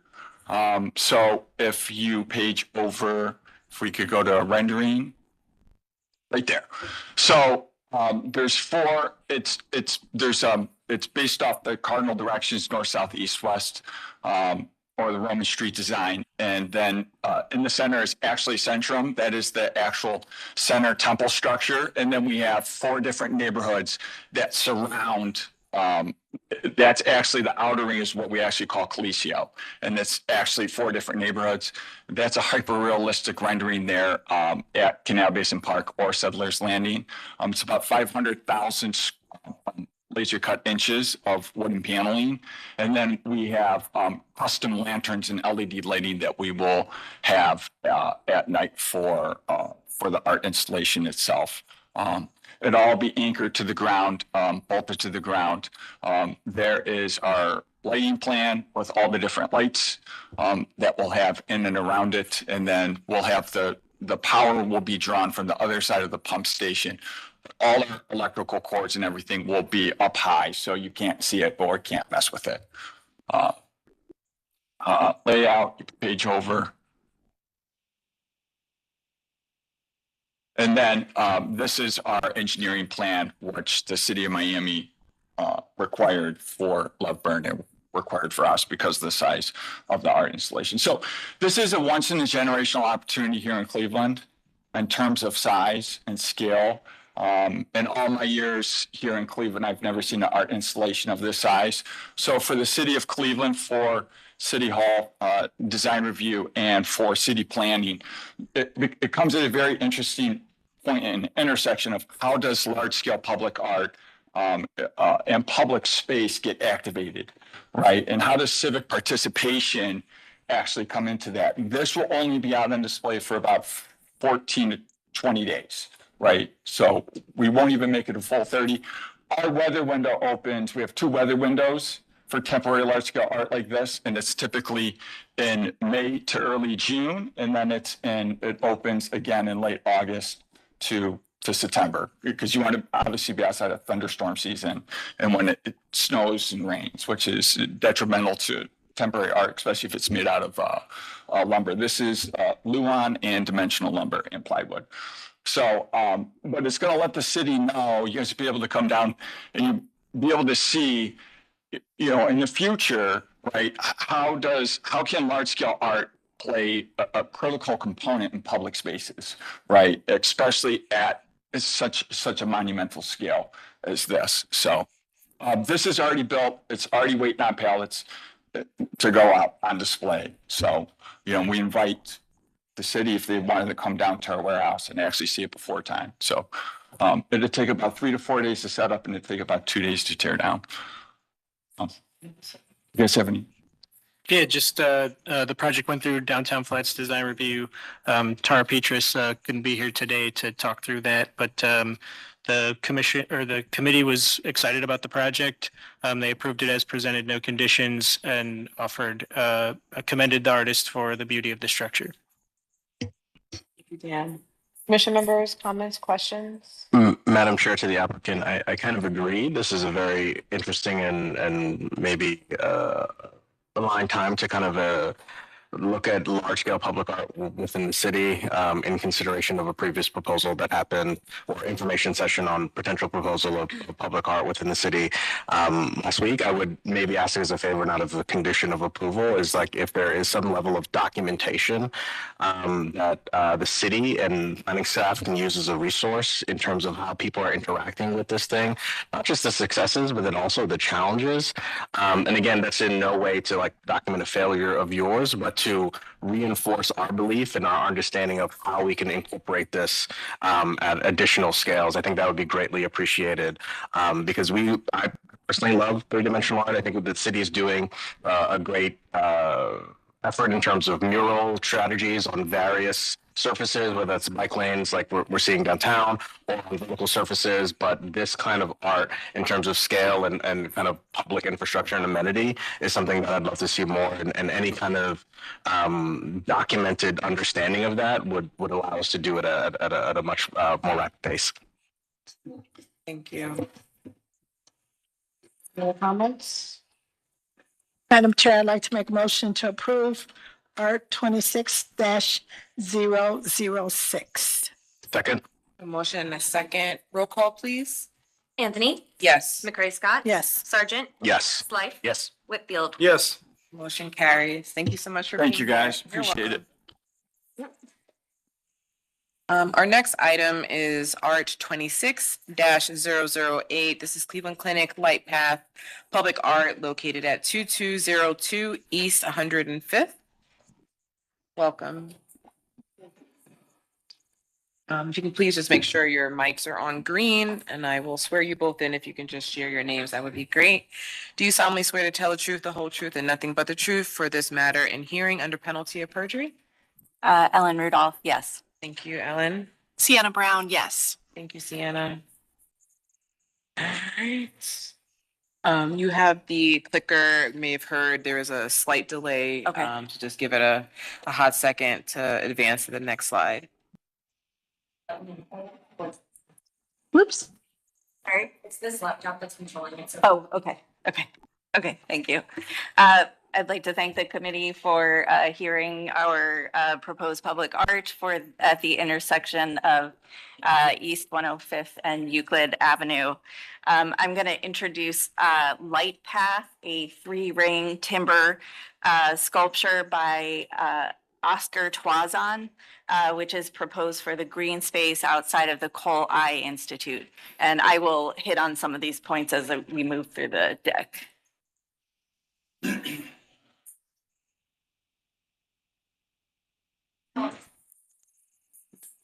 we go. Oops, went too far. Okay, so the location, as I mentioned, corner of East 105th and Euclid Avenue, outside of the Cleveland Clinic Cole I Institute. You can see the red circle. The Cole I is at the southwest corner of the intersection.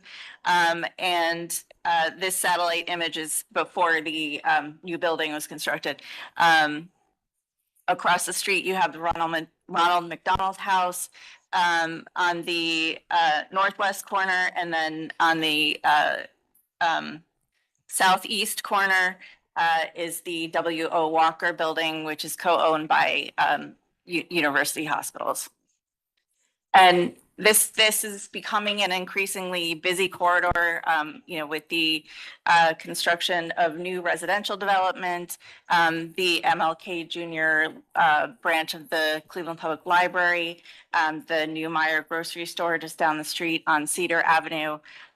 So it's becoming a busier corridor. Let's see. This is what the site looks like currently. There is a plaza that you're seeing in the foreground, which spans the corner of the block. And you can see the walkways of the park behind the plaza. And then sort of in the upper left corner is the new Cole I building. I should mention there are 2 bus stops on either corner of the intersection. In terms of the design intent, Light Path is a site responsive public artwork, obviously, that supports placemaking and the pedestrian experience. It consists of 3 Alaskan yellow cedar blue laminated timber rings, each approximately 18 feet in diameter. And this is a sample of it's one of the most durable wood out there, and it smells wonderful if anyone wants to take a look at it. Just gonna go to another view. Looking east. The natural material and organic form complement the landscape, create warmth, while echoing the curve of the Cole I, the original Cole I building, and setting off all of the rectilinear forms of the other buildings. The rings are flat on one side and rounded on another. I'll show an engineering drawing, and you'll see a cross section of the shape. But the artist was really inspired by the prospect of creating a kind of cohesive and welcoming environment for people to interact with. He wants people to be able to engage with the site from several vantage points. And the rings combine minimalism and architecture. So really drawing a relationship with the site, with the architecture of the site, and of course the park-like setting. And of course, in this image, this was taken when the artist came to visit last spring before the leaves were out. But of course, as the foliage fills in and the trees continue to grow, the rings will have a relationship with that. And this is, of course, intended to be a permanent installation. So we are looking to create a civic landmark, recognizable civic landmark at this location. This is just a plan view with the rings marked, location of the rings marked, same orientation as the previous image. These are the engineering drawings. The rings will be secured with cement blockings. They will also, was not pictured in the renderings, but they will be clad, the bottom 18 inches will be clad with stainless steel to prevent the salt corrosion and any other landscaping, lawnmowers and that kind of thing. And on the bottom there, you can see the sort of, that's a cross section of the shape of the ring. So as I mentioned, flat on one side and sort of rounded, curved on the other. I mean, Ellen, sorry to interrupt, and it may be coming up. Is there going to be anything noting information about the artist? Is that going to be coming up? Signage. Signage of any sort? Oh, yes, absolutely. We always have signage for all of our artwork inside and out. So these are examples of similar rings that the artist has created as outdoor public installations, one in Boston, another in Sao Paulo. And this gives you a sense of kind of what the grain looks like, what the sort of feel in relation to people really looks like. He has completed installations internationally.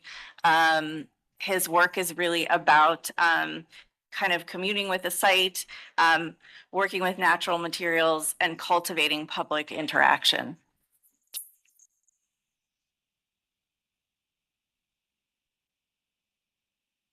In terms of materials, the fabricator is Unilam. You're looking at a photo of this block of wood.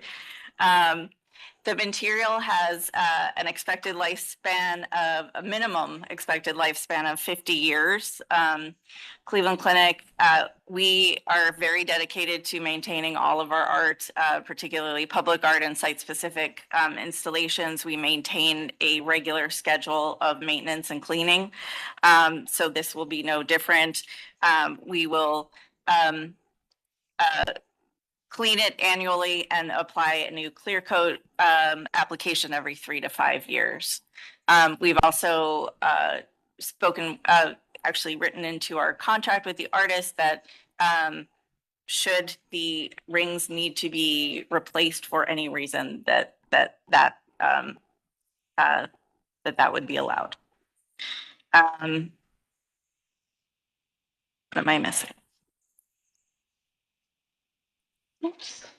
So the project has been supported by Council President and Ward 6 Councilman Blaine Griffin, University Hospitals, Ronald McDonald House, the Mount Sinai Foundation right up the road on Euclid, and the Cleveland Public Library MLK Junior Branch.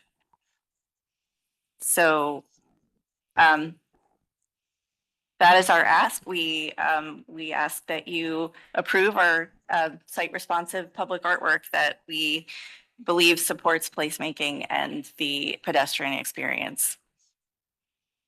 Thank you, Ellen. Sienna, anything to add? Just that this works really well. You mentioned the RTA. I'm an avid RTA user. The paths link the two bus stops for two major bus arteries, the Health Line and one that goes north-south.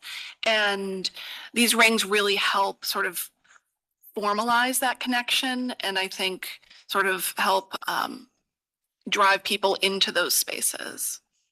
Thank you. Commission members? Madam Chair, to the applicant, I think, you know, I wouldn't say I'm concerned about the ground plane, but it would be interesting working with the artist, the treatment of the ground plane around the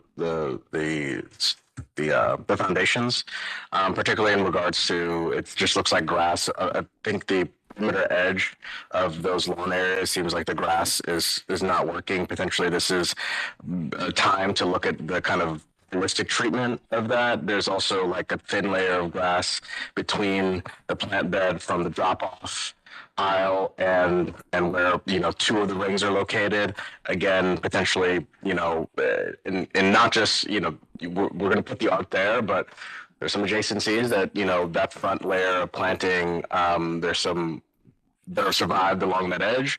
But maybe it's time to look at that and refresh all that planting. If we're going to put new public art there, I think just, you know, I love the commitment from the clinic to guys art, but I think kind of looking at this holistically in terms of the addition to that, but then also some of the periphery kind of things would amplify the addition of the art as well. Yeah, absolutely. And I should point out, these plantings have filled out this was taken in at the very beginning of April. So the plantings have filled out since then, and the grass is not looking quite as sad along the perimeter of the sidewalk. So absolutely. And we work closely with our landscaping team For that. Any other comments, questions? If not, we'll take a motion. Madam Chair, I motion to approve the art proposal as presented. Second. We have a motion and a second. Roll call, please. Anthony? Yes. McRae Scott? Yes. Sargent? Yes. Blythe? Yes. Whitfield? Yes. Motion carries. Thank you very much. Congratulations. Thank you all. Our next item on the agenda is a mandatory legislative referral, ordinance number 766-2026, authorizing the Director of Capital Projects to issue a permit to UC City Center to encroach into the public right-of-way of Chester Avenue. Zen like patience. Good afternoon. How are you? Good afternoon. I'm Steve Rubin, one of the principals of UC City Center LLC, the master developer of Circle Square, and Maximus Morgan from PMC is with me. And I apologize in advance. Mr. Westfall was going to present this, but had to go to another meeting, and so you're stuck with me. I will try to be brief, especially since I seem to be just about the last person here. You have seen this building before. This is the East Stokes building that was approved in, I believe it's in the early spring. And the building has not changed. We're here because we're in the process of trying to start construction in September. And so all of the nits and conditions that you have to go through have to be cleaned up, one of which is why we're here. The building has, thank you for anticipating that, I appreciate it. The building has, from the second story up to the top of the building, has some cantilevering and balconies that extend into, on the ground floor plane would be the public right-of-way that was discussed at the time that the building was reviewed by Euclid Corridor, and I believe the Planning Commission here. The overhangs are between 7 and 10 feet, and there are actually 3 of them that are shown a little bit better on the yellow because that little, I don't think I have a pointer here, but if you look at the corner of Chester and Euclid, you'll see that there's one small overhang, and then it connects to the road, and then there is another overhang going down Stokes, and then the other overhang is on MLK. As I said, they're 7 to 10 feet. They're there because we wanted some balconies. There were some ins and outs to cantilever the building so it doesn't look like a cube. At the time, nobody objected to them when we thought they made the building also more efficient. So for that reason, we're here today as a precondition to going to legislation for the encroachment permit that needs to be issued for this, asking for your vote to endorse this. The ward councilman, which is Council President Griffin, is in favor of it. I don't think there's anything overly contentious about it, but we're respectful of the process. So with that, I'll answer any questions. And I probably didn't do as good a job as Mr. Westfall, but I didn't have much time to prepare. So I beg your indulgence. Thank you, Steve. I think you did a fantastic job. Thank you. Commission members, any comments or questions? Pretty straightforward. Madam Chair, motion to approve the administrative referral ordinance number 766-2026. A second. Motion and a second. Roll call, please. Anthony, Yes. McCray Scott. Yes. Sergeant, Yes. Schleif, Yes. Whitfield. Yes. Motion carries. Thank you so much. Thank you. Have a great rest of your day. Thank you. You too. Thank you. Commission members, we have a slate of administrative, legislative referrals. If you can please look those over and we could take them as one motion.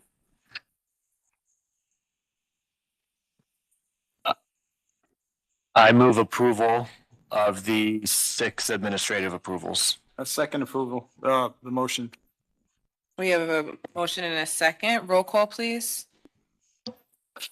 Anthony, Yes. McCray Scott, Yes. Sergeant, Yes. Schleif, Yes. and Whitfield. Yes. Motion carries. Thank you.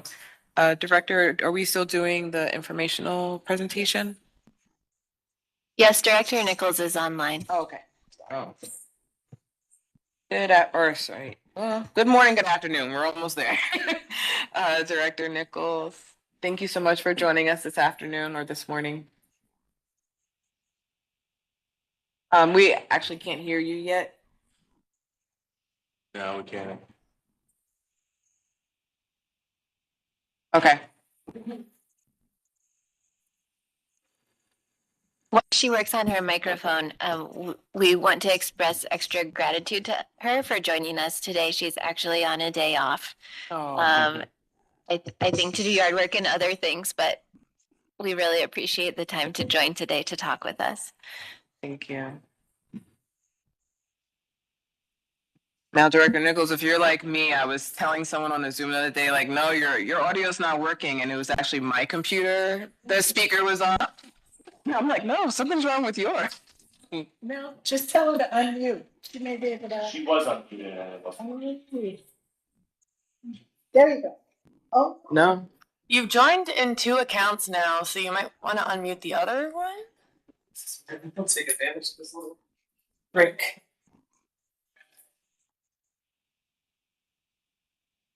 How's that? Say something else. Uh-oh. So is it on our end if it's on 2?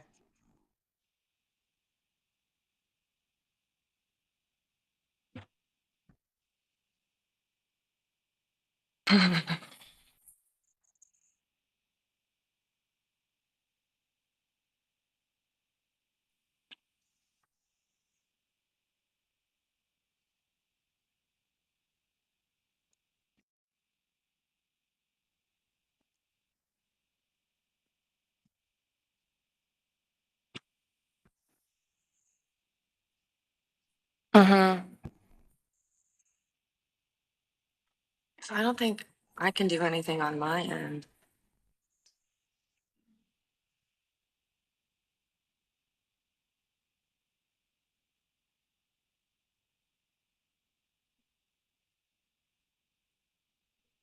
No, still nothing. Still nothing.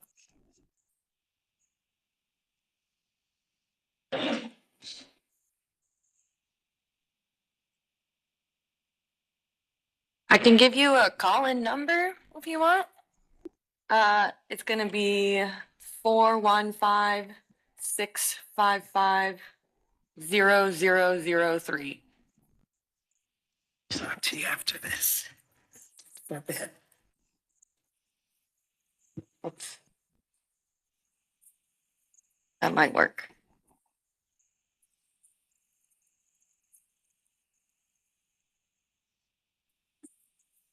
And then if you need an access code, it's 2304-042-8659.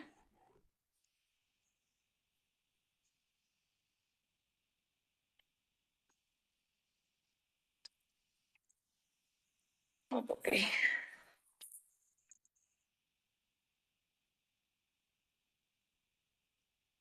Do you want those numbers again?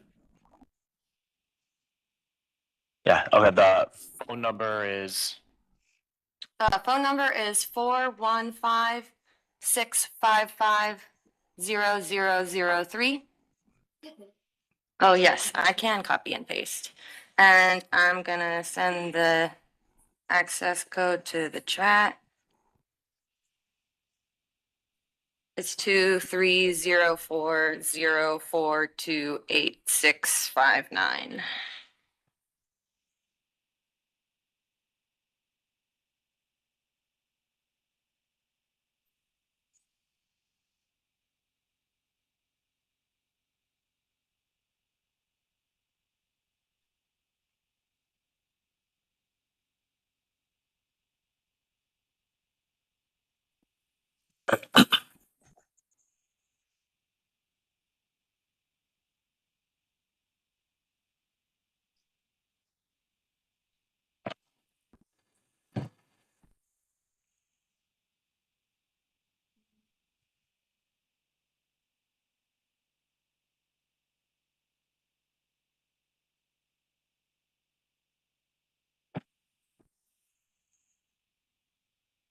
I think I might be able to get the WebEx to call you if you send me your phone number. here, I can give you her number. Are you on your cell, your work cell?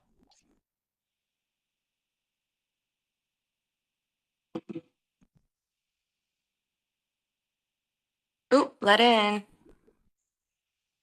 Hello? Did it work?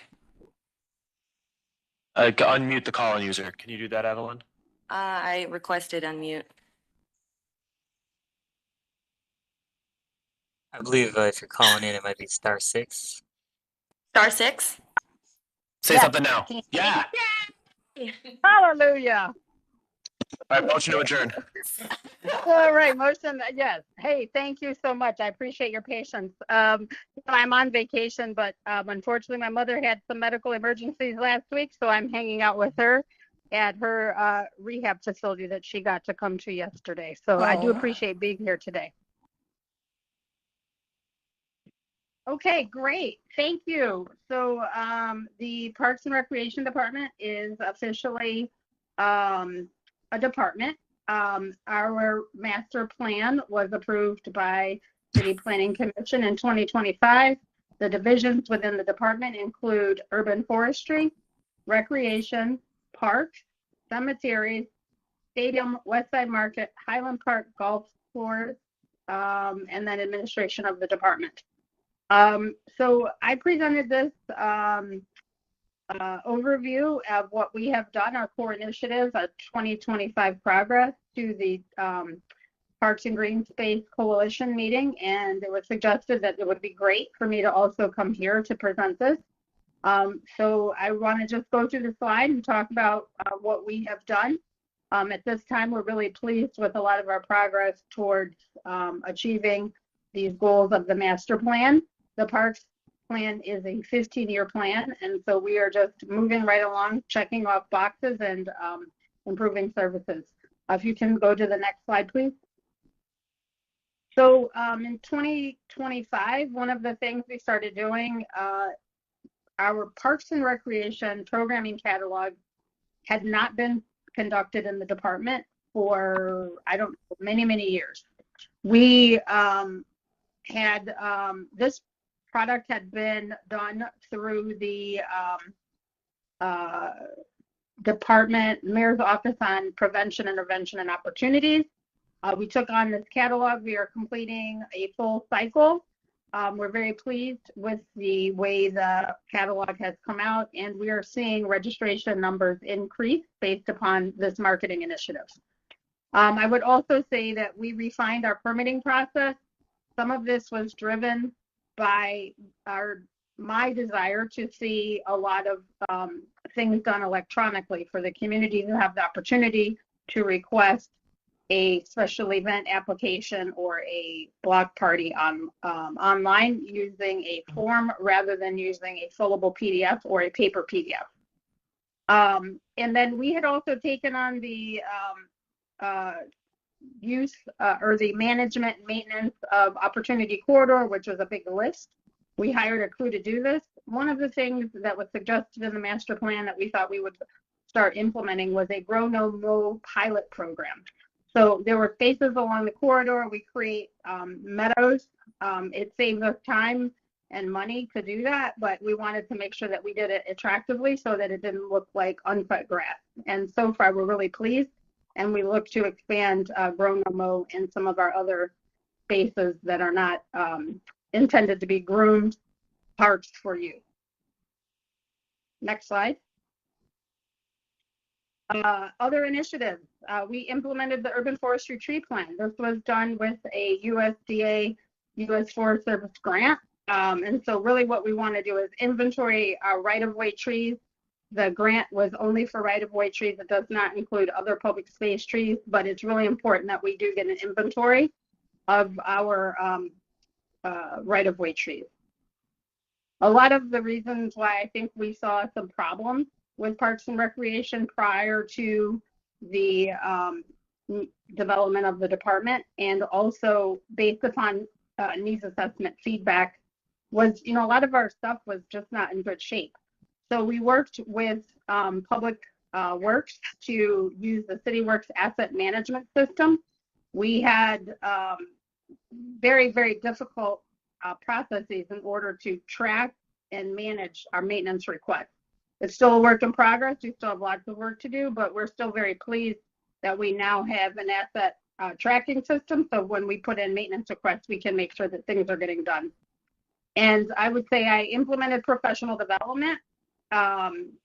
Certainly we have some people who are certified Parks and Recreation professionals, which was done as a certification through the National Recreation and Park Association. However, we had not been sending people to professional development and training. We sent several people to the Ohio Parks and Recreation Association conference, as well as the National Park and Recreation and Park Association conference. I had people in the department, one of which has been with the city 27 years, never been to any professional development, 15 years, 14 years, 11 years. So it's really been a big push to allow our team to, one, network with other professionals, and two, also to learn best practices in our industry. Next slide, please.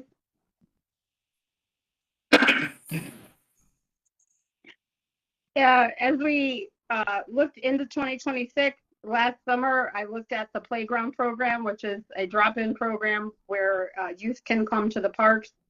We do serve meals. It was a drop-in program. Some of the parks had great attendance. Some had little to no attendance. One of the things that we've been doing in Parks and Recreation for many years is having day camps. So we wanted to pilot day camps. We selected 4 locations. I would say registration filled for all of those sites. We wanted to pilot with 40 kids at each of those 4 sites. We've been averaging around 20. It's a free program. Free comes with what you get for free. And so we're not surprised that we don't necessarily meet the 40 people that would come on a regular basis. But on the other hand, we're still happy to see that we're averaging around 20. We're continuing our right-of-way tree inventory. Still a lot of work. We have a new urban forestry commissioner. His name is Phil Joubert, and he has experience both in the private sector as well as in the public sector. So he's seeing that through. That is a 3-year grant program, so we're in year 2.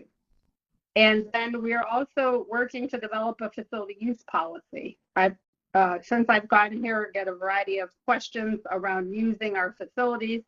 Who can use them? How do people get to use them? What qualifies? Really just trying to standardize what we do and make it easy for people to understand how they can use our facilities, and also make it easy for people to request access to our facilities. Next slide. As we look at other things that we wanted to do, we really wanted to strengthen what we're doing as it relates to programming. The master plan had a lot of comments in the needs assessment section around people wanting improved aquatics operations. We elevated the position of aquatics manager to deputy commissioner of aquatics. So we're restructuring that section of the recreation division of the department so that we can expand services. This year was a brand new initiative. I thought it was very important that we provide swimming opportunities all summer, 7 days a week. It is a work in progress. We have been able to be open 7 days a week.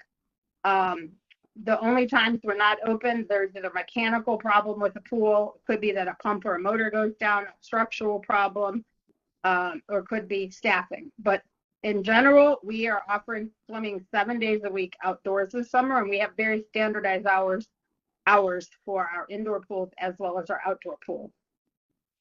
We worked with the chief of education for the city to pilot literacy camps for spring break. It was well attended. We also offered this at 4 sites, and we're planning to expand that and also have a winter break literacy program. These types of programs do 2 different things. One, we allow children to continue learning in a fun environment, and 2, we allow parents to know that their youth have someplace to be where they're having structured activities that support literacy and learning. And then the last big initiative is developing our own parks and recreation pages. Our pages have been done under the Public Works Division. It also is a work in progress. It's going to take a lot in order for us to really have our pages be as well structured as they need to be. We plan to hire somebody to do communications and marketing, and they would be responsible for expanding our webpage. But really, we took a look at it, and I said, we have to look at it from the vantage point of our residents and people who want to use our parks and facilities, and we have to put things in plain language that they understand. So we're really putting a lot of energy towards that. We have a few pages there, and we really want to make it easy to find out how to do things in the city of Cleveland. Next slide, please. So I wanted to just touch on the master plan progress. So in the first 5 years of the plan, there were several items that we were expected to get through. We are completing and the renovation of Clark and Sterling is going to wrap up here soon. These are centers that have been closed for, I want to say, 3 years for renovation. We are certainly looking at how we can shorten the length of time for our centers to be closed. Lonnie Burton is up next for fall for renovations, and we've requested that we have a maximum timeline of 18 months for closure so that we can get that back online for the residents as soon as possible. The Mayor's Office on Capital Projects has issued a RFP so that we can do a strategic plan for Camp 4. When we look at this, we've had some capital improvements, but how do we really want to ensure that we're providing the best services at Camp 4 to the community? So really looking at a strategic plan on how we can maximize access and use. It's primarily used as a summer program. There's some school year-based senior adult programming, but how can we do more with that space? And then last, in our capital improvement plan, we put in what we call blow-up money. And really, one of the things that we are thinking about is we can't renovate everything all at once, but we can certainly refresh some of our spaces so that they look attractive and inviting. And we're looking at flooring, lighting, and painting of the walls to really just kind of refresh the space. Glenville is going to start here soon, and we're going to do both the first and the second floor spaces using these blow-up funds. Next slide. All right, that's all I have today. I'm happy to take any questions, and I do appreciate the opportunity to come here before the City Planning Commission and share some of the updates on what we're doing. Thank you so much, Director. Commission members, any comments or reflections for the Director? I've seen this presentation, but we did see some folks from the Midline today. I did make a comment about their kind of master plan showing several park spaces and that it should be in line with the Parks and Rec master plan. So if they don't talk to you, let us know. Thank you. I really appreciate you sharing that. I think it's important. The city has a variety of different strategic plans, and we have to make sure to align those plans as much as possible so that we're not duplicating efforts. And also, I would say the other important thing is we have a lot of stuff. Pools, the rec centers, parks. We have a lot of stuff. So however we can align strategically, I think it's incredibly important. So thank you for making that comment. Hope you heard the bass in that voice from Commission Member Sargent. LOL. Commission members, any other comments or questions? Thank you for all the work you do, Director Nichols. Yeah, this is a bit of a full circle moment. I was on the mayor's transition team over the Environmental Justice Subcommittee, and this was one of the recommendations that came out of that committee. So amazing this many years to actually see it, live and happening. So thank you for your leadership. Thank you. Thank you. Honor. It was a little intimidating when I was considering applying for the position, but it's an absolute honor and a privilege to serve the residents of Cleveland and to work with such a wonderful cabinet team that the mayor has put together. Awesome. Thank you, Director Nichols, and sending good wishes to your mom as well. Yeah, enjoy the rest of your vacation. I appreciate it. Thank you so much. You're so welcome. All right. Take care. Take care. Bye-bye. Bye-bye. Our last item today is to hear from our director. Thank you. I don't have anything of note to share, so happy to send you off into the weekend. Well, with that being said, we will officially adjourn adjourn the meeting for everyone to get to the weekend. Have a great day, everyone. Thank you.